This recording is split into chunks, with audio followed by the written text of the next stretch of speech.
ವೇದವಾಕ್ಯವನೆಲ್ಲ ಮೋದರಿಂಕನ್ನಡರಿ ಬೋಧಿಸುತ್ತ ಜನರ ವೇದಾಮತಿ ಕೆಳಸಿರುವ ಸಾಲು ನಿಜಗಳಿಗೆ ಮಣಿಯುವೆನೋ ಸಾಲು ಜರುಳಿಗೆ ಮಣಿಯುವೆನೋ ನಿಜವನ್ನರಿಸುವ ಶ್ರೀ ನಿಜ ಗುಣಿಯ ಗ್ರಂಥವನ್ನು ನಿಜವಾಗಿ ನಿಜಗೋಲ್ಮನ ಒಳಗಿಸುವ ಸುಜನರಿಗೆ ನಿತ್ಯ ನಮಿಸುವೆನೋ ಸುಜನರಿಗೆ ನಿತ್ಯ ನಮಿಸುವೆನೋ ಬದ್ಧ ಜೀವರಿಗೆಲ್ಲ ಅದ್ವೈತ ಬೋಧಾರಿ ಸುಂದರನಾಗಿ ಗೈದ ಶ್ರೀ ಜಗಸಿದ್ಧ ಸಿದ್ಧಾರೂಢರಿಗೆ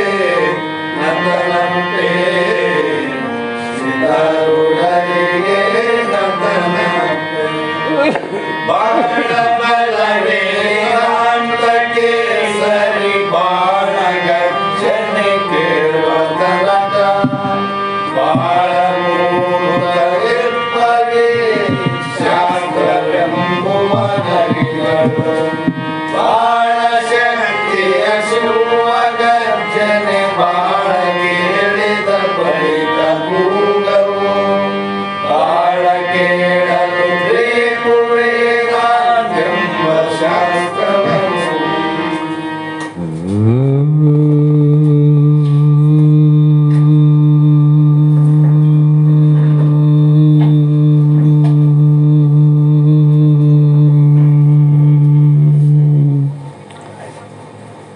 अनंत जन्म संप्राप्त कर्म बंध विदायिनी आत्मा ज्ञान प्रदानेन तस्मै श्री गुरुवे नमः। सिद्ध सद्गुरुपादाब्जं जननी जनकस्ततः तत्तोपदेशकर्तारं नत्वा भक्तिपुरस्सरम्। जगदादि जगद्गुरु अद्वैत सार्वभौम भक्तर मुक्तर कल्पवृक्ष कामधेनु ಸದ್ಗುರು ಸಿದ್ಧಾರೂಢ ಮಹಾಸ್ವಾಮಿಗಳ ಶ್ರೀ ಪಾದ ಪದ್ಮಗಳಿಗೂ ಆರೂಢ ಜ್ಯೋತಿ ಶಿವಪುತ್ರ ಮಹಾಸ್ವಾಮಿಗಳ ಶ್ರೀ ಪಾದಗಳಿಗೂ ಶ್ರೋತ್ರಿಯ ಬ್ರಹ್ಮನಿಷ್ಠ ಬ್ರಹ್ಮಲೀನ ನಿಷ್ಠುರವಾದಿ ನಿರಂತರ ಜ್ಞಾನದಾಸೋಹಿ ಸದ್ಗುರು ಬಸವಾನಂದರ ಚರಣ ಕಮಲಗಳಿಗೂ ಅನಂತ ದೀರ್ಘ ದಂಡ ಪ್ರಣಾಮಗಳನ್ನು ಸಮರ್ಪಿಸುತ್ತ ಸದ್ಗುರು ಸಿದ್ಧಲಿಂಗಪ್ಪ ತಾತ ಕಪಗಲ್ ಇವರನ್ನು ಮನದೋಡು ಧ್ಯಾನಿಸುತ್ತ ತಮ್ಮೆಲ್ಲರಿಗೂ ವಂದಿಸುತ್ತ ಈ ದಿನ ಇಲ್ಲಿಯ ಪರ್ಯಂತರವಾಗಿ ನಡೆದು ಬಂದಂಥ ಶ್ರೀಮನ್ ನಿಜಗುಣ ಯೋಗಿ ರಚಿಸಿದಂಥ ಪರಮಾರ್ಥ ಗೀತೆ ಎನ್ನುವ ಗ್ರಂಥದ 6ನೇ ಗತಿಯ 7ನೆಯ ನುಡಿ ಇಂದಿನ ಆಧಾರದ ವಿಷಯವಾಗಿದ್ದು, ಹಿಂದಿನ ನುಡಿಯಲ್ಲಿ ಯಾವ ಅಹಂಕಾರ ಅಭಿಮಾನದಿಂದ ಮನಸ್ಸು ಇಂದ್ರಿಯ ಚಿತ್ತಗಳಿಂದ ಕೂಡಿಕೊಂಡು ವಿಷಯಾದಿಗಳಲ್ಲಿಯ ಅನುಕೂಲ ಪ್ರತಿಕೂಲದಿಂದ ಪ್ರೇಮದಿಂದ ಮಾಡಿದ್ದು ಪುಣ್ಯ, ದ್ವೇಷದಿಂದ ಮಾಡಿದ ಪ್ರಯತ್ನ ಪಾಪಕ್ಕೆ ಕಾರಣವಾಗಿ ಆ ಪಾಪ ಪುಣ್ಯಗಳಿಂದ ಕಾಮ ಕ್ರೋಧಾದಿಗಳು ಉತ್ಪತ್ತಿಯಾಗಿ ಆ ಕಾಮ ಕ್ರೋಧಾದಿಗಳೇ ನಮ್ಮ ತಲೆಯ ಮೇಲಿರುವಂಥ ಗಂಟು ಬೇರೆ, ಮನಸ್ಸಿನ ಒಳಗೆ ಬಿದ್ದಂಥ ಗಂಟು.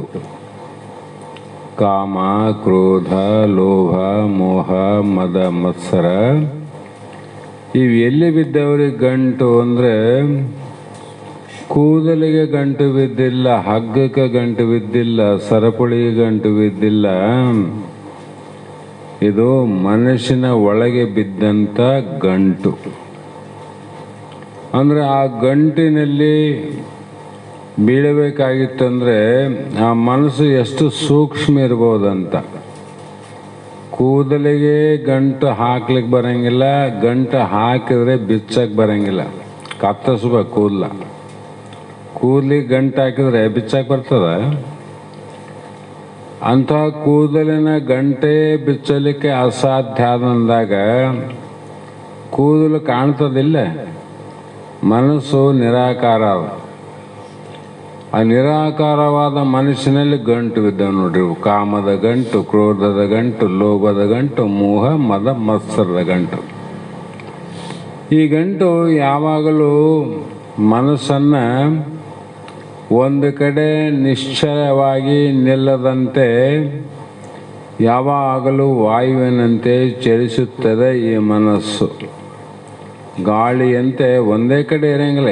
ಭಾಳ ಶಾಂತಿ ಅಂತ ನಾವು ಹೇಳ್ತೀವಿ, ಒಳಗೆ ನೋಡ್ಬೇಕು ಕ್ರಾಂತಿ ಏನಾಗ್ಯದಂತ. ಮನಸ್ಸು ಶಾಂತಿಯಾಗಿ ಇರೋಕ್ಕೆ ಬರಂಗಿಲ್ಲ. ಯಾಕಂದರೆ ಆ ತತ್ವನೇ ಅಶಾಂತಿ ಅದ. ವಾಯುವಿಗೆ ಹುಟ್ಟಿದ್ದು ಮನಸ್ಸು. ಆ ಮನುಷ್ಯನ ವಾಯುವಿನ ಚಲನತ್ವ ಅದಲ್ಲ, ಯಾವಾಗಲೂ ತಿರುಗಾಡೋದೇ ವಾಯುವಿನ ಗುಣಧರ್ಮ. ಮತ್ತು ಅದಕ್ಕೆ ಕಾರಣವಾದಂಥ ಮನಸ್ಸು ಅದು ಕೂಡ ಚಲನತ್ವದಿಂದ ಕೂಡ್ಯದ. ಹೀಗೆ ಕೈ ಕಾಲಿಗೆ ಕೊರಳೋಲ್ ಅಂತಾರೆ. ಕೊರಳಲ್ಲಿ ಹಾಕಿದ ಒಂದು ಹಗ್ಗ ಅದ, ಕಾಲಲ್ಲಿ ಒಂದು ಕಬ್ಬಿಣದ ಸರಪಳ ಅದ. ಅವೆರಡನ್ನ ಜೋಡಿಸಿ ಕೈಯಾಗ ಕೊಟ್ಟಾರ. ಅವನು ಹೆಂಗೆ ನಡಿಬೇಕು ಹೇಳ್ರಿ? ನಡಿಲಾರ್ದಂಗೆ ಎಷ್ಟು ತೊಂದರೆ ಕೊಡುತ್ತದೆಯೋ ಅಂಥ ಒಂದು ಕಬ್ಬಿಣದ ಬೇಡಿಯನ್ನು ನಾವು ಮನಸ್ಸು ಮಾಡಿದರೆ ಕಮ್ಮಾರನ ಹತ್ತಿರ ಹೋಗಿ ಹದವಾದ ಹುಳಿಯಿಂದ ಅದನ್ನು ಕತ್ತರಿಸಿ ಆ ಬೇಡಿಯಿಂದ ಬಿಡುಗಡೆ ಆಗಲಿಕ್ಕೆ ಸಾಧ್ಯ ಮನಸ್ಸು ಮಾಡಿದರೆ. ಆ ಯಾವ ಕಬ್ಬಿಣದ ಬೇಡಿಯನ್ನು ಹದವಾದ ಹುಳಿಯಿಂದ ಕಮ್ಮಾರನ ಸಹಾಯದಿಂದ ಅದನ್ನು ಕಡಿಲಿಕ್ಕೆ ಸಾಧ್ಯದೆಯೋ ಅದೇ ರೀತಿ ಕಾಮ ಕ್ರೋಧಾದಿಗಳಿಂದ ಮಲಿನತ್ವವಾಗ್ಯದ ಮನಸ್ಸು. ಎದರಿಂದ ಮಲಿನ ಆಗ್ಯದ? ಗಾಳಿ ಧೂಳಿಯಿಂದ ಆಗಿಲ್ಲ, ಚಳಿ ಮಳೆ ಬೆಂಕಿಯಿಂದ ಆಗಿಲ್ಲ, ಬರೇ ಕಾಮ ಕ್ರೋಧಾದಿಗಳಿಂದ ಮಲಿನ ಆಗ್ಯದ. ಇದನ್ನು ನಾವು ಬಂಧನ ರೂಪ ಮಾಡಿ ನಮ್ಮ ಮನಸ್ಸನ್ನು ಅನಾತ್ಮದ ಕಡೆ ಜಗ್ತಾವೆ ನೋಡ್ರಿ. ಯಾವಾಗಲೂ ಅನಾತ್ಮದ ಕಡೆ. ಇಂಥ ಮನಸ್ಸನ್ನು ಹೇಗೆ ಅದನ್ನು ನಿಲ್ಲಿಸಬೇಕು ಅಂದರೆ ವಿವೇಕವೆಂಬ ಆತ್ಮ ಅನಾತ್ಮ ವಿಚಾರವೆಂಬ ವಿವೇಕದ ಖಡ್ಗದಿಂದ ಗುರುನಾಥನ ಉಪದೇಶದಿಂದ ಇದನ್ನು ಕಡ್ಕೋಬೇಕು. ನಾವು ತಮ್ಮ ಬೇಡಿಯನ್ನು ತಾವು ಕಡ್ಕೊಳ್ಳೋಕೆ ಸಾಧ್ಯ ಅದೇನು? ಕಮರ ಬೇಕು. ನಮಗೆ ಬಹಳ ವಿಚಾರ ಆದ್ರಿ, ನಾವು ಭಾಳ ಶಾಣೆ ಇದ್ದೀವಿ, ಭಾಳ ಗ್ರಂಥ ನೋಡೀವಿ. ನೀನು ಬೇಕಾದ ಗ್ರಂಥನ ನೋಡು, ಬೇಕಾದಷ್ಟು ಶಾಣೆನ ಆಗಿರು. ಆತ್ಮ ಅನಾತ್ಮ ವಿವೇಕ ಜಾಗೃತ ಮಾಡದೆ ಗುರುನಾಥನ ಸಹಾಯವಿಲ್ಲದೆ ಈ ನಾಶ ಮಾಡಲಿಕ್ಕೆ ಬರೋದಿಲ್ಲ. ಯಾವುದು ಅಂದರೆ ಕಾಮಾದಿಗಳಿಂದ ಬಂಧನವಾದ ಮನಸ್ಸನ್ನು ಬಿಡುಗಡೆ ಮಾಡಲಿಕ್ಕೆ ಸಾಧ್ಯ ಇಲ್ಲ. ಅಂದಾಗ ಏನು ಬೇಕಾದವು? ಗುರುಶಾಸ್ತ್ರಾದಿಗಳು.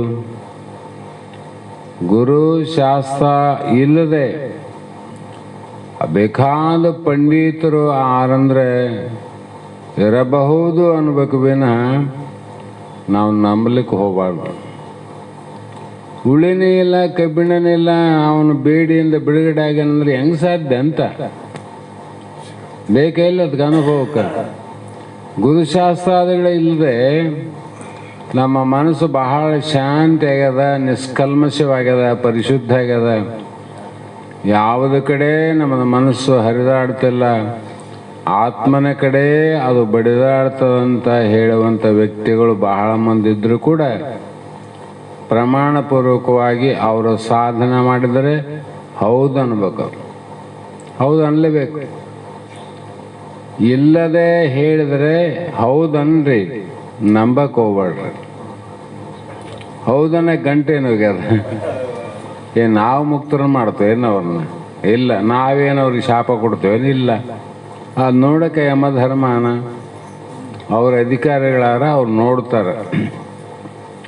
ಈ ರೀತಿ ಮನಸ್ಸಿನ ಗಂಟನ್ನು, ಬೇಡಿಯನ್ನು ಯಾವಾಗ ನಾವು ನಾಶ ಮಾಡ್ತೀವಿ ಆ ಕ್ಷಣದಲ್ಲೇ ಬಿಡುಗಡೆ ಆದಿಲ್ಲ. ಬೇಡಿ ಯಾವಾಗ ಕಡಿದ್ವಿ ಆವಾಗ ಕೈ ಕಾಲು ಬಿಡುಗಡೆ ಆಯ್ತು ನೋಡ್ರಿ, ಬಂಧನವಾಯಿತು. ಅದೇ ಕ್ಷಣದಲ್ಲಿ ನಿನಗೆ ಬಂಧನ ಬಿಡುಗಡೆ ಆಗ್ತದ. ಅದ್ವಯ ಆನಂದ ಸ್ವರೂಪನೇ ಜ್ಞಾನ ಇದ್ದೇನೆಂಬ ತಾತ್ಪರ್ಯ ಆಗ್ತದೆ. ಅದ್ವಯನಾದ ಆತ್ಮನೇ ನಾನಿದ್ದೇನೆ ಅಂದರೆ ಇವೆಲ್ಲ ಕೆಡಿಬೇಕು. ಕೆಡೋದಂದ್ರೆ ನಾಶ ಮಾಡೋದು. ನಾಶ ಮಾಡೋದಂದ್ರೆ ಯಾವುದರಿಂದ? ಆತ್ಮನಾತ್ಮ ವಿಚಾರದಿಂದ ಅಷ್ಟೆ. ಮತ್ತೆ ಯಾರನ್ನ ಕಡೆಯಕ್ಕೆ ಹೋದ್ರಿ? ಶಾಸ್ತ್ರ ಕೇಳಿ. ಹೀಗೆ ಯಾವ ಸ್ಥೂಲ ದೇಹ ಉತ್ಪತ್ತಿ ಆಯ್ತಲ್ಲ, ಇದರಿಂದ ನಿನಗಾ ಸ್ಥೂಲಂ ಸೂಕ್ಷ್ಮ ಪರವು ಎನಿಸುವ ತ್ರೈರೂಪಿನುಳ ಪರವು ಒಂದೇ ನಿತ್ಯವೆನಿಸಿ ಕೊಡುತ್ತಿರುಕು ಹಿಂದೆ ಉಳಿದ ಎರಡಂ ಅಸತ್ಯಂ ತೋರ್ಕು ವಿದಿತಂ ಸ್ಥೂಲಂ ಭೋಗಾಯತನಂ ಅದನಿಡಿದಿಹುದೇ ಮನ ಮರುಳುತನಂ ಆ ಸೂಕ್ಷ್ಮವೇ ಬಗೆಗುಡಲಾಗಿಹೆದು ಭಾವಿಸದ ಭಾಸುರ ಅತಿ ಮಾಯಿಕವೆನಿಸಿಯದು ನಿರುತಂ ಬುದ್ಧಿಗೆ ಸಾಕ್ಷಿ ರೂಪು ಪರವೆನಿಸುವುದು ಒಂದು ನಿಜ ಚಿದ್ರೂಪು ಮೊದಲ ಎರಡರೋಳ ಭ್ರಮೆಯಂಬಿಟ್ಟು ಪದುಳ್ಳದೋಳು ಇರು ಚಿದ್ವಳ ಅಳವಟ್ಟು. ಅದಕ್ಕೆ ಮುನ್ನಿನದಿಂದ ನಮ್ಮ ದೇಹ ಮೊದಲೇನು ಆದಲ್ಲ ದೇಹ, ಆ ದೇಹ ಹೇಗಾದಂದರೆ ನನ್ನ ನಿಜವು ಯಾವುದು ಎಂಬುದನ್ನು ತಿಳಿಯಬೇಕು ಎಂಬ ಕುತೂಹಲದಿಂದ ಕೂಡಿದ ಶ್ರೀರಾಮಚಂದ್ರನಿಗೆ ಆ ವಶಿಷ್ಠ ಮಹರ್ಷಿಗಳು ಇಲ್ಲಿ ಉತ್ತರವನ್ನು ಹೇಳ್ತಾರೆ. ನಿನಗೆ ಸ್ಥೂಲಂ ಅಂದರೆ ಸ್ಥೂಲ ದೇಹ. ಸ್ಥೂಲ ದೇಹ ಯಾವುದೋ ಈಗಾದಲ್ಲ, ಇದು ಸ್ಥೂಲ ದೇಹ. ಆಮೇಲೆ ಇದ್ರೊಳಗೆ ಸೂಕ್ಷ್ಮ ದೇಹ, ಆ ಪರವು ಸೂಕ್ಷ್ಮ ಸ್ಥೂಲ ಸೂಕ್ಷ್ಮವನ್ನು ತಿಳಿಯುವಂಥದ್ದು ಇನ್ನೊಂದಾದ, ಅದು ಸಾಕ್ಷಿ ಅಂತಾದಲ್ಲ. ಅದು ಈ ಶರೀರದ್ವಯಗಳಿಗೆ, ಸ್ಥೂಲ ಶರೀರಕ್ಕೂ ಸೂಕ್ಷ್ಮ ಶರೀರ ದ್ವಯಂದು ಎರಡಕ್ಕೂ ಅಧಿಷ್ಠಾನವಾದದ್ದು ಯಾವುದು ಅಂದರೆ ಕಾರಣವಾದ ಮೂರನೇ ಶರೀರ, ಅದು ಕೂಟಸ್ಥ ಚೇತನ. ಅದು ಕೂಟಸ್ಥ ಚೇತನ. ಕೂಟಸ್ಥ ಚೇತನ ಅಂತ ಯಾವುದಕ್ಕೆ ಹೇಳಬೇಕು ಅಂದರೆ ಅದಕ್ಕೆ ಕಂಬಾರನ ಅಡಿಗಲ್ಲು ಅಂತ. ಕಮ್ಮಾರನ ಅಡಿಗಲ್ಲು ಅನಂತ ರೀತಿಯ ಕಬ್ಬಿಣದ ಸಾಮಾನುಗಳಿಂದ ಕೊಡಲೆ ಮಾಡ್ತಾನ, ಚೂರಿ ಮಾಡ್ತಾನ, ಮುಂಚೂಣಿ ಮಾಡ್ತಾನ, ಇನ್ನೂ ಏನೇನು ವಸ್ತುಗಳನ್ನು ತಯಾರು ಮಾಡ್ತಾನಿಲ್ಲ.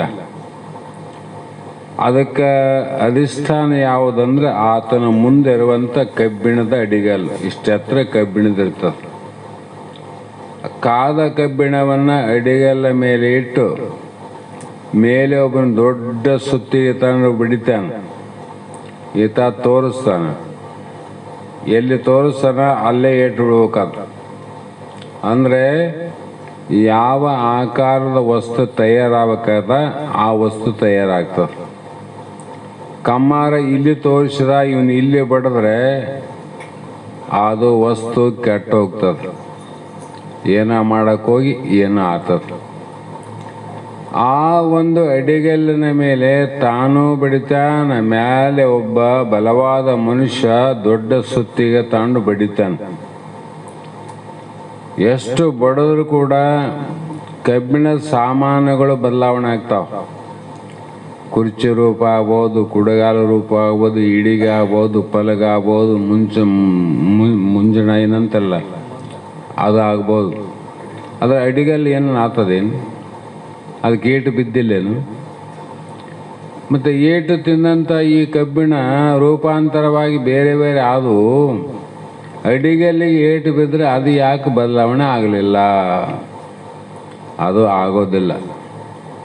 ಆತದೇನದು ಎಲ್ಲದಕ್ಕೂ ಸಾಕ್ಷಿ, ಎಲ್ಲದಕ್ಕೂ ಸಾಕ್ಷಿ. ಅಡಿಗಲ್ಲ ಆಧಾರವಿಲ್ಲದ ಸಾಮಾನಾಗಿಲ್ಲ, ಸಾಮಾನು ಆದಾಗ ಅಡಿಗಲ್ಲು ಬದಲಾವಣೆ ಆಗಿಲ್ಲ ನೋಡ್ರಿ. ಹೌದಿಲ್ಲ? ಅದಕ್ಕೆ ಇಲ್ಲಿ ಸಾಕ್ಷಿ ಅಂತಂದಾಗ ಅದು ಅಡಿಗೆಯಲ್ಲಿದ್ದಂಗೆ. ಸಾಕ್ಷಿ ಯಾವುದು? ಆತ್ಮ. ಜಾಗ್ರ, ಸ್ವಪ್ನ, ಸುಸುಪ್ತಿ, ತುರ್ಯಾವಸ್ಥೆಯನ್ನು ಅರಿಯುವಂಥ ಜ್ಞಾನವೇ ಅಡಿಗೆಲ್ಲು. ಆ ಅಡಿಗೆಲ್ಲಿನ ಮೇಲೆ ಅನಂತ ಶರೀರಗಳು ಮತ್ತು ಈ ಎರಡೂ ಶರೀರಗಳನ್ನು ಬಿಟ್ಟ ಮೇಲೆ ಮೂರನೇ ಶರೀರ ಅದಲ್ಲ, ಅದಕ್ಕೆ ಪರರೂಪ ಉಂಟು? ಅದಕ್ಕೆ ಬೇರೆ ರೂಪ ಆದೇನು? ಇಲ್ಲ. ಯಾಕಂದರೆ ತ್ರಿಕಾಲ ಅಬಾಧ್ಯವಾಗಿ ಇರೋಣದರಿಂದ ಅಡಿಗಲ್ಲು ಮೊದಲು ಆದ, ಸಾಮಾನು ಆಗುವಾಗ ಅಡಿಗಲ್ಲಾದ, ಎಲ್ಲ ಸಾಮಾನು ಆದಮೇಲೆ ಅಡಿಗಲ್ಲಾದ. ಆದರೆ ಆ ಅಡಿಗಲ್ಲಿನ ಮೇಲೆ ತಯಾರಾದಂಥ ಸಾಮಾನು ನಿನ್ನೆ ಅದು ಇವತ್ತಿಲ್ಲ, ಇವತ್ತಾದು ನಾಳೆ ಇಲ್ಲ. ಅವೇನು ಅದ್ರ ಅಡಿಗಲ್ಲು ಅದೇನು ಬದಲಾವಣೆ ಆಗೋದೇನು? ಆಗೋದಿಲ್ಲ. ಅದೇ ಪ್ರಕಾರವಾಗಿ ಇದು ಸ್ಥೂಲ ಸೂಕ್ಷ್ಮ ಶರೀರಗಳು ಕೂಟಸ್ಥ ಚೈತನ್ಯದಲ್ಲಿ ಕಲ್ಪಿತವಾಗಿವೆ ಎಂದರು. ವಿದಿತಂ ಸ್ಥೂಲಂ ಭೋಗಾಯತನಂ. ಇದು ಯಾವ ಅಧಿಷ್ಠಾನದಲ್ಲಿಯೂ ಕಲ್ಪಿತವಾಗಿ ಇರುವುದಿಲ್ಲ. ಆದ್ದರಿಂದ ಅಡಿಗಲ್ಲು ನಿತ್ಯವೆನಿಸುತ್ತದೆ. ಅದಕ್ಕೆ ಜಾಗ್ರ, ಸ್ವಪ್ನ, ಸುಸುಪ್ತಿ ಇವು ಅನಿತ್ಯ ಅಂತ ಯಾಕೆ ಅನ್ನಬೇಕು? ಜಾಗ್ರದಲ್ಲಿ ಸ್ವಪ್ನ ಇಲ್ಲ, ಸ್ವಪ್ನದಲ್ಲಿ ಸುಸುಪ್ತಿ ಇಲ್ಲ, ಸುಸುಪ್ತಿಯಲ್ಲಿ ಮತ್ತೆ ಜಾಗ್ರಿಲ್ಲ. ಅಂದರೆ ಇವು ಬದಲಾವಣೆ ಆದವಿಲ್ಲ. ನೀನು ಬದಲಾವಣೆ ಆಗಿದ್ದೇನು? ಇಲ್ಲ. ಆ ಕಾರಣದಿಂದ ಕಲ್ಪಿತವಾಗಿ ಅಲ್ಲ, ನೀನು ನಿತ್ಯವೆನಿಸುತ್ತದೆ. ಯಾವಾಗಲೂ ನಿತ್ಯವಾಗಿರೋದು. ಮತ್ತು ಇಲ್ಲಿವರೆಗೂ ಶಾಸ್ತ್ರ ಕೇಳಿದ ಮೇಲೆ ಕಲ್ಪಿತವಾದ ಯಾವುವು? ಈ ಸ್ಥೂಲ ದೇಹದಿಂದ ಸೂಕ್ಷ್ಮ ದೇಹದವರೆಗೂ ಸ್ಥೂಲ ದೇಹದ ಭೋಗಗಳು, ಸೂಕ್ಷ್ಮ ದೇಹದ ಭೋಗಗಳು ಮತ್ತು ಕಾರಣ ಶರೀರದ ಆನಂದದ ಭೋಗ ಆದರೂ ಕೂಡ ಅನಿತ್ಯ. ನಿದ್ದೆಯಲ್ಲಿ ಆನಂದ ಇಲ್ಲ ಅಂತಲ್ಲ, ಶಾಂಪಲ್ ಆದ. ನಿದ್ದೆ ಪ್ರತಿದಿನ ನಿದ್ದೆಯಲ್ಲಿ ಆನಂದ ಆಗ್ಯದ, ಪ್ರತಿನಿತ್ಯ ಅದೇ ಆನಂದ ಆಗ್ಯದಂತ ಯಾರು ಹೇಳ್ತಾರೆ? ನಿನ್ನೆ ನಿದ್ದೆಯಲ್ಲಿ ಭಾರಿ ಆನಂದ ಆಗಿದ್ದಪ್ಪ, ಇವತ್ತು ನಿದ್ದೆನೇ ಬಂದಿಲ್ಲ ಅಂತೀವಿ. ಮತ್ತು ಆನಂದ ನೀ ನಿದ್ದೆ ಮಾಡಿದಾಗ ಬರ್ತದ, ನಿದ್ದೆ ಮಾಡದಿದ್ರೆ ಬರೋದಿಲ್ಲ ಅಂತ ಅರ್ಥ ಆಯ್ತಲ್ಲ. ಆನಂದ ಆದ ಖರೆ, ನಿದ್ದೆ ಮಾಡಿದ್ರೆ ಬಂತು, ಇನ್ನು ಎಚ್ಚರದಾಗ ಬಂದದ ನಿನಗೆ, ನಿದ್ದೆ ಮಾಡಿದಾಗ ಬಂದದ. ಆದರೂ ಕೂಡ ಇದು ನಿತ್ಯ ಆನಂದ ಅಲ್ಲ, ನಿತ್ಯ ಆನಂದ ಅಲ್ಲ ಅಂತ ಅರ್ಥ ಆಯ್ತಲ್ಲ. ಸತ್ಯವಾದ ಆನಂದ ಯಾವುದು? ಅದು ಗುರುಶಾಸ್ತ್ರಾದಿಗಳ ಸಾಧನೆಯಿಂದ ಯಾವಾಗ ಶಾಸ್ತ್ರಗಳಲ್ಲಿ ಹೇಳಿರುವಂಥ ಶ್ರವಣ ಬಲದಿಂದ, ಮನನ ಬಲದಿಂದ, ನಿಧಿಧ್ಯಾಸನ ಬಲ ಯಾವಾಗ ಆಗ್ತದ, ಆವಾಗ ನಿದ್ದೆನ ಮಾಡು, ಎದ್ದನ ಇರು, ನೀನು ರೋಗಿಯೇ ಆಗಿರು, ಆರೋಗ್ಯವಂತನ ಆಗಿರು, ನಿನ್ನ ಆನಂದ ಮಾತ್ರ ಎಲ್ಲಿಗೆ ಹೋಗೋದಿಲ್ಲ. ನಿದ್ದೆಯಲ್ಲಿದ್ದಂಥ ಆನಂದ ಎದ್ದಾಗ ಆಗ್ಬೇಕು. ಎದ್ದಾಗ ಆನಂದ ಆಗ್ಬೇಕಾದ್ರೆ ಭಾಳ ಕಷ್ಟ ಅದ. ಶಾಸ್ತ್ರ ಹೇಳುವಾಗ ಯಾರನ್ನ ಒಂಚೂರು ಫೋನ್ 2-3 ಸಲ ಗದ್ದಲ ಮಾಡಿದ್ರೆ ನಮ್ಮ ವೃತ್ತಿ ಆ ಕಡೆ ಹೋಗ್ಬಿಡ್ತದೆ. ಹೌದಿಲ್ಲ? ಒಂದೇ ಒಂದು ಫೋನಿನ ಸಣ್ಣ ರಿಂಗಿಗೆ ಹೇಳುವಾಗ ವೃತ್ತಿ ಹೊರಗೆ ಹೋಗ್ತಂದ್ರೆ ಎದ್ದಾಗ ಎಷ್ಟು ಗದ್ದಲ. ಅಷ್ಟು ಗದ್ದಲದ ಮಧ್ಯೆ ನಮ್ಮ ವೃತ್ತಿ ಆನಂದದ ಕಡೆ ನಿಲ್ಲಬೇಕಾಗಿದ್ರೆ ಬಹಳ ಪ್ರಯತ್ನ ಬೇಕು. ಎಲ್ಲೋ ಪುಣ್ಯಾತ್ಮರಿಗೆ ಮಹಾತ್ಮರಿಗೆ ಆದಂಥ ಅನುಭವದ ಆನಂದ ಎಲ್ಲೋ ಅಂತ ಹೇಳಿದ್ಮೇಲೆ ನಮಗಿಲ್ಲ ಅಂತ ಅರ್ಥ ಮಾಡಬೇಡ್ರಿ. ಅವ್ರು ಹೆಂಗೆ ಸಾಧನೆ ಮಾಡ್ಯಾರ ಅವ್ರಿಗೆ ಆಗೋದಿಲ್ಲ. ನಿಮ್ಮ ಸಾಧನೆ ನಮ್ಮ ಸಾಧನೆ ಎಂದು ಮುಗಿತದ ನಮಗೂ ಅದೇ ಆನಂದ ಆಗ್ತದೆ. ಇಲ್ಲಂದ್ರೆ ಶಾಸ್ತ್ರ ಕೇಳ್ಬೇಕಾಗತ್ತೆ. ಯಾರೋ ಒಬ್ರಿಗೆ ಆಗ್ಯದ ಬಿಡಪ್ಪ ಅವ್ರಿಗಷ್ಟೇ ನಮಗಿಲ್ಲ ಅಂತ ಹೇಳಿದರೆ ಶಾಸ್ತ್ರ ಕೇಳೋದಬೇಕಾಗಿದ್ದಿಲ್ಲ, ಗುರು ಬೇಕಾಗಿದ್ದಿಲ್ಲ. ಸುಮ್ಮನೆ ಅವರ ನಾಮಸ್ಮರಣೆ ಮಾಡಿದ್ರೆ ಸಾಕು, ಆಗ್ತತ್ತು ಕೆಲಸ. ಹೀಗೆ ಇಂಥ ಒಂದು ನಿತ್ಯವಾದ ಪರಕ್ಕೂ ಬೇರೊಂದು ಅಧಿಷ್ಠಾನವು ಉಂಟೆಂದು ವಾದ ಮಾಡಿದರೆ ಆ ವಾದಿಯನ್ನು ಕುರಿತು ಪ್ರಶ್ನೆ ಮಾಡಬೇಕು. ಇಲ್ರಿ, ಆ ಸಾಕ್ಷಿ ಚೇತನೆ ಅಧಿಷ್ಠಾನ ಅಂತ ಹೇಳಿದಾಗ ಇಲ್ಲಿಲ್ಲ, ಇನ್ನೊಂದು ಬೇರೆ ಯಾವುದೋ ಸಾಧನ ಆದಂತ ಹೇಳಿದರೆ ಆ ಪರವಸ್ತು ತನಗೆ ತಾನೇ ಆಶ್ರಯವಾಗಿರುವುದು ಹೇಳ, ತನ್ನನ್ನು ತಾನೇ ಆಶ್ರಯ ಮಾಡಿಕೊಂಡದು ಅಥವಾ ಬೇರೊಂದು ಪದವನ್ನು ಆಶ್ರಯ ಮಾಡಿಕೊಂಡಿರುವುದು ಹೇಳು ಎಂದು ಕೇಳಬೇಕು. ಮೊದಲು ಪ್ರಶ್ನೆಗೆ ಒಪ್ಪಿದರೆ ತಾನೇ ಕರ್ತು ಅಂತಾಯ್ತು. ತನ್ನನ್ನು ತಾನೇ ಆಶ್ರಯ ಮಾಡಿಕೊಂಡ್ರೆ ತಾನೇ ಕರ್ತು. ತನಗೆ ಯಾರು ಬಂಧನ ಮಾಡ್ಯಾರಂದರೆ ನನಗೆ ನಾನೇ ಬಂಧನ ಮಾಡಿಕೊಂಡೇನೆ, ನನ್ನ ಕೈಗಳನ್ನು ನಾನೇ ಕಟ್ಟಿಕೊಂಡೇನೆ. ನಿನ್ನ ಕೈಗಳನ್ನು ನೀನೇ ಕಟ್ಟಕ್ಕೆ ಬರ್ತದ? ಇನ್ನೊಬ್ಬರ ಆಶ್ರಯದಲ್ಲಿ ಕಟ್ಟಕ್ಕೆ ಬರ್ತದ? ಅಂದಾಗ ನಿನ್ನಿಂದ ನಿನಗೆ ಬಂಧನ ಆಗಿಲ್ಲ ಅಂತ ಅರ್ಥ ಆಯ್ತು. ಮತ್ತೆ ಆತ್ಮಾಶ್ರಯ ದೋಷ ಇರುವುದು, ಇಲ್ಲೇನೋ ಒಂದು ದೋಷಗಳು ಪ್ರಾಪ್ತಿ ಆದವು. ಎಲ್ಲಿ ದ್ವೈತ ಪ್ರವೇಶ ಆಗ್ತದ ಅಲ್ಲಿ ದ್ವೇಷ ಬರ್ತವೆ ನೋಡ್ರಿ. ಒಟ್ಟು ಶಾಸ್ತ್ರದ ಗುಟ್ಟೇನೆಂದರೆ ದ್ವೈತ ಎಲ್ಲಿ ಪ್ರವೇಶ ಆಯಿತು ಅಲ್ಲಿ ದೋಷ ಪ್ರಾರಂಭ ಆಯಿತು. ಈ ಪ್ರಾರಂಭವಾದ ದೋಷ ಯಾವಾಗ ನಿವೃತ್ತಿ ಆಗ್ತದೆ, ಅದ್ವೈತ ಯಾವಾಗ ಪ್ರಾರಂಭ ಆಗ್ತದ ಆವಾಗ ದೋಷ ನಿವೃತ್ತಿ ಆಗ್ತದೆ. ಪ್ರಶ್ನೆ ಅಲ್ಲೇ ಅದ, ಉತ್ತರ ಅಲ್ಲೇ ಅವ. ಉತ್ತರ ಅಲ್ಲೇ, ಪ್ರಶ್ನೆ ಅಲ್ಲೇ ಶಾಸ್ತ್ರದಲ್ಲಿ. ಹೀಗೆ ಆತ್ಮಾಶ್ರಯ ದೋಷ ಬಂದು ತಿಳಿದುಕೊಂಡು ಆ ದೋಷ ನಿವಾರಣೆ ಮಾಡಿಕೊಳ್ಳಕ್ಕಾಗಿ ಮೊದಲನೇ ಪರವಸ್ತುವಿಗೆ ಎರಡನೇ ಪರವಸ್ತುವಿನ ಆಶ್ರಯ ಉಂಟು ಅಂತ ಹಿಂಗೇ ಹೇಳ್ಕಂತ ಹೋದಂಗೆಲ್ಲ ಏನಾಗ್ತದ ಅಂದರೆ ನಿನಗೆ ಭ್ರಮನೇ ಹೆಚ್ಚಾಗ್ತದೆ ವಿನ ಬ್ರಹ್ಮ ಆಗೋದಿಲ್ಲ ಅಂತ ನಾವು ಭಾಳ ಸಲ ಹೇಳ್ತೇವೆ. ಸೂಕ್ಷ್ಮ ಶಾಸ್ತ್ರಕ್ಕೆ ನಿಲ್ಕಬೇಕಾಗಿತ್ತಂದರೆ ನಾವು ಜಗತ್ತಿನಲ್ಲಿ ನಾನು ಯಾರು ಅಂದರೆ ಇಂಥವನ ಮಗ ಅಂತೀವಿ, ನಿಮ್ಮಪ್ಪನ ತಂದೆ ತಾಯಿಯಾರು ಅಂದರೆ ಇಂಥವ್ರು ಅಂತೀವಿ, ಆ ತಾತನ ತಂದೆ ತಾಯಿಯಾರು, ಮುತ್ತಿನ ತಂದೆ ತಾಯಿಯಾರು, ಆತನ ತಂದೆ ತಾಯಿಯಾರು, ಆತನ ತಂದೆ ತಾಯಿಯಾರು, ಹಿಂಗೆ ಭಾಳ ಕಡೆ ಹೋದ್ರೆ ಒಂದು 20 ತಲೆಯ ವಂಶವನ್ನು ಕೂಡ ಹೇಳ್ತಾರೆ ಅವರು. ಯಾರೋ ಊರಾಗ ಬರ್ತಾರೆ, ಅವ್ರಿಗೆ ಏನಂತಾರೆ, ಅವರೆಲ್ಲ 20 ವರ್ಷದ್ದು ವಂಶಾವಳಿನೇ ಹೇಳ್ತಾರೆ.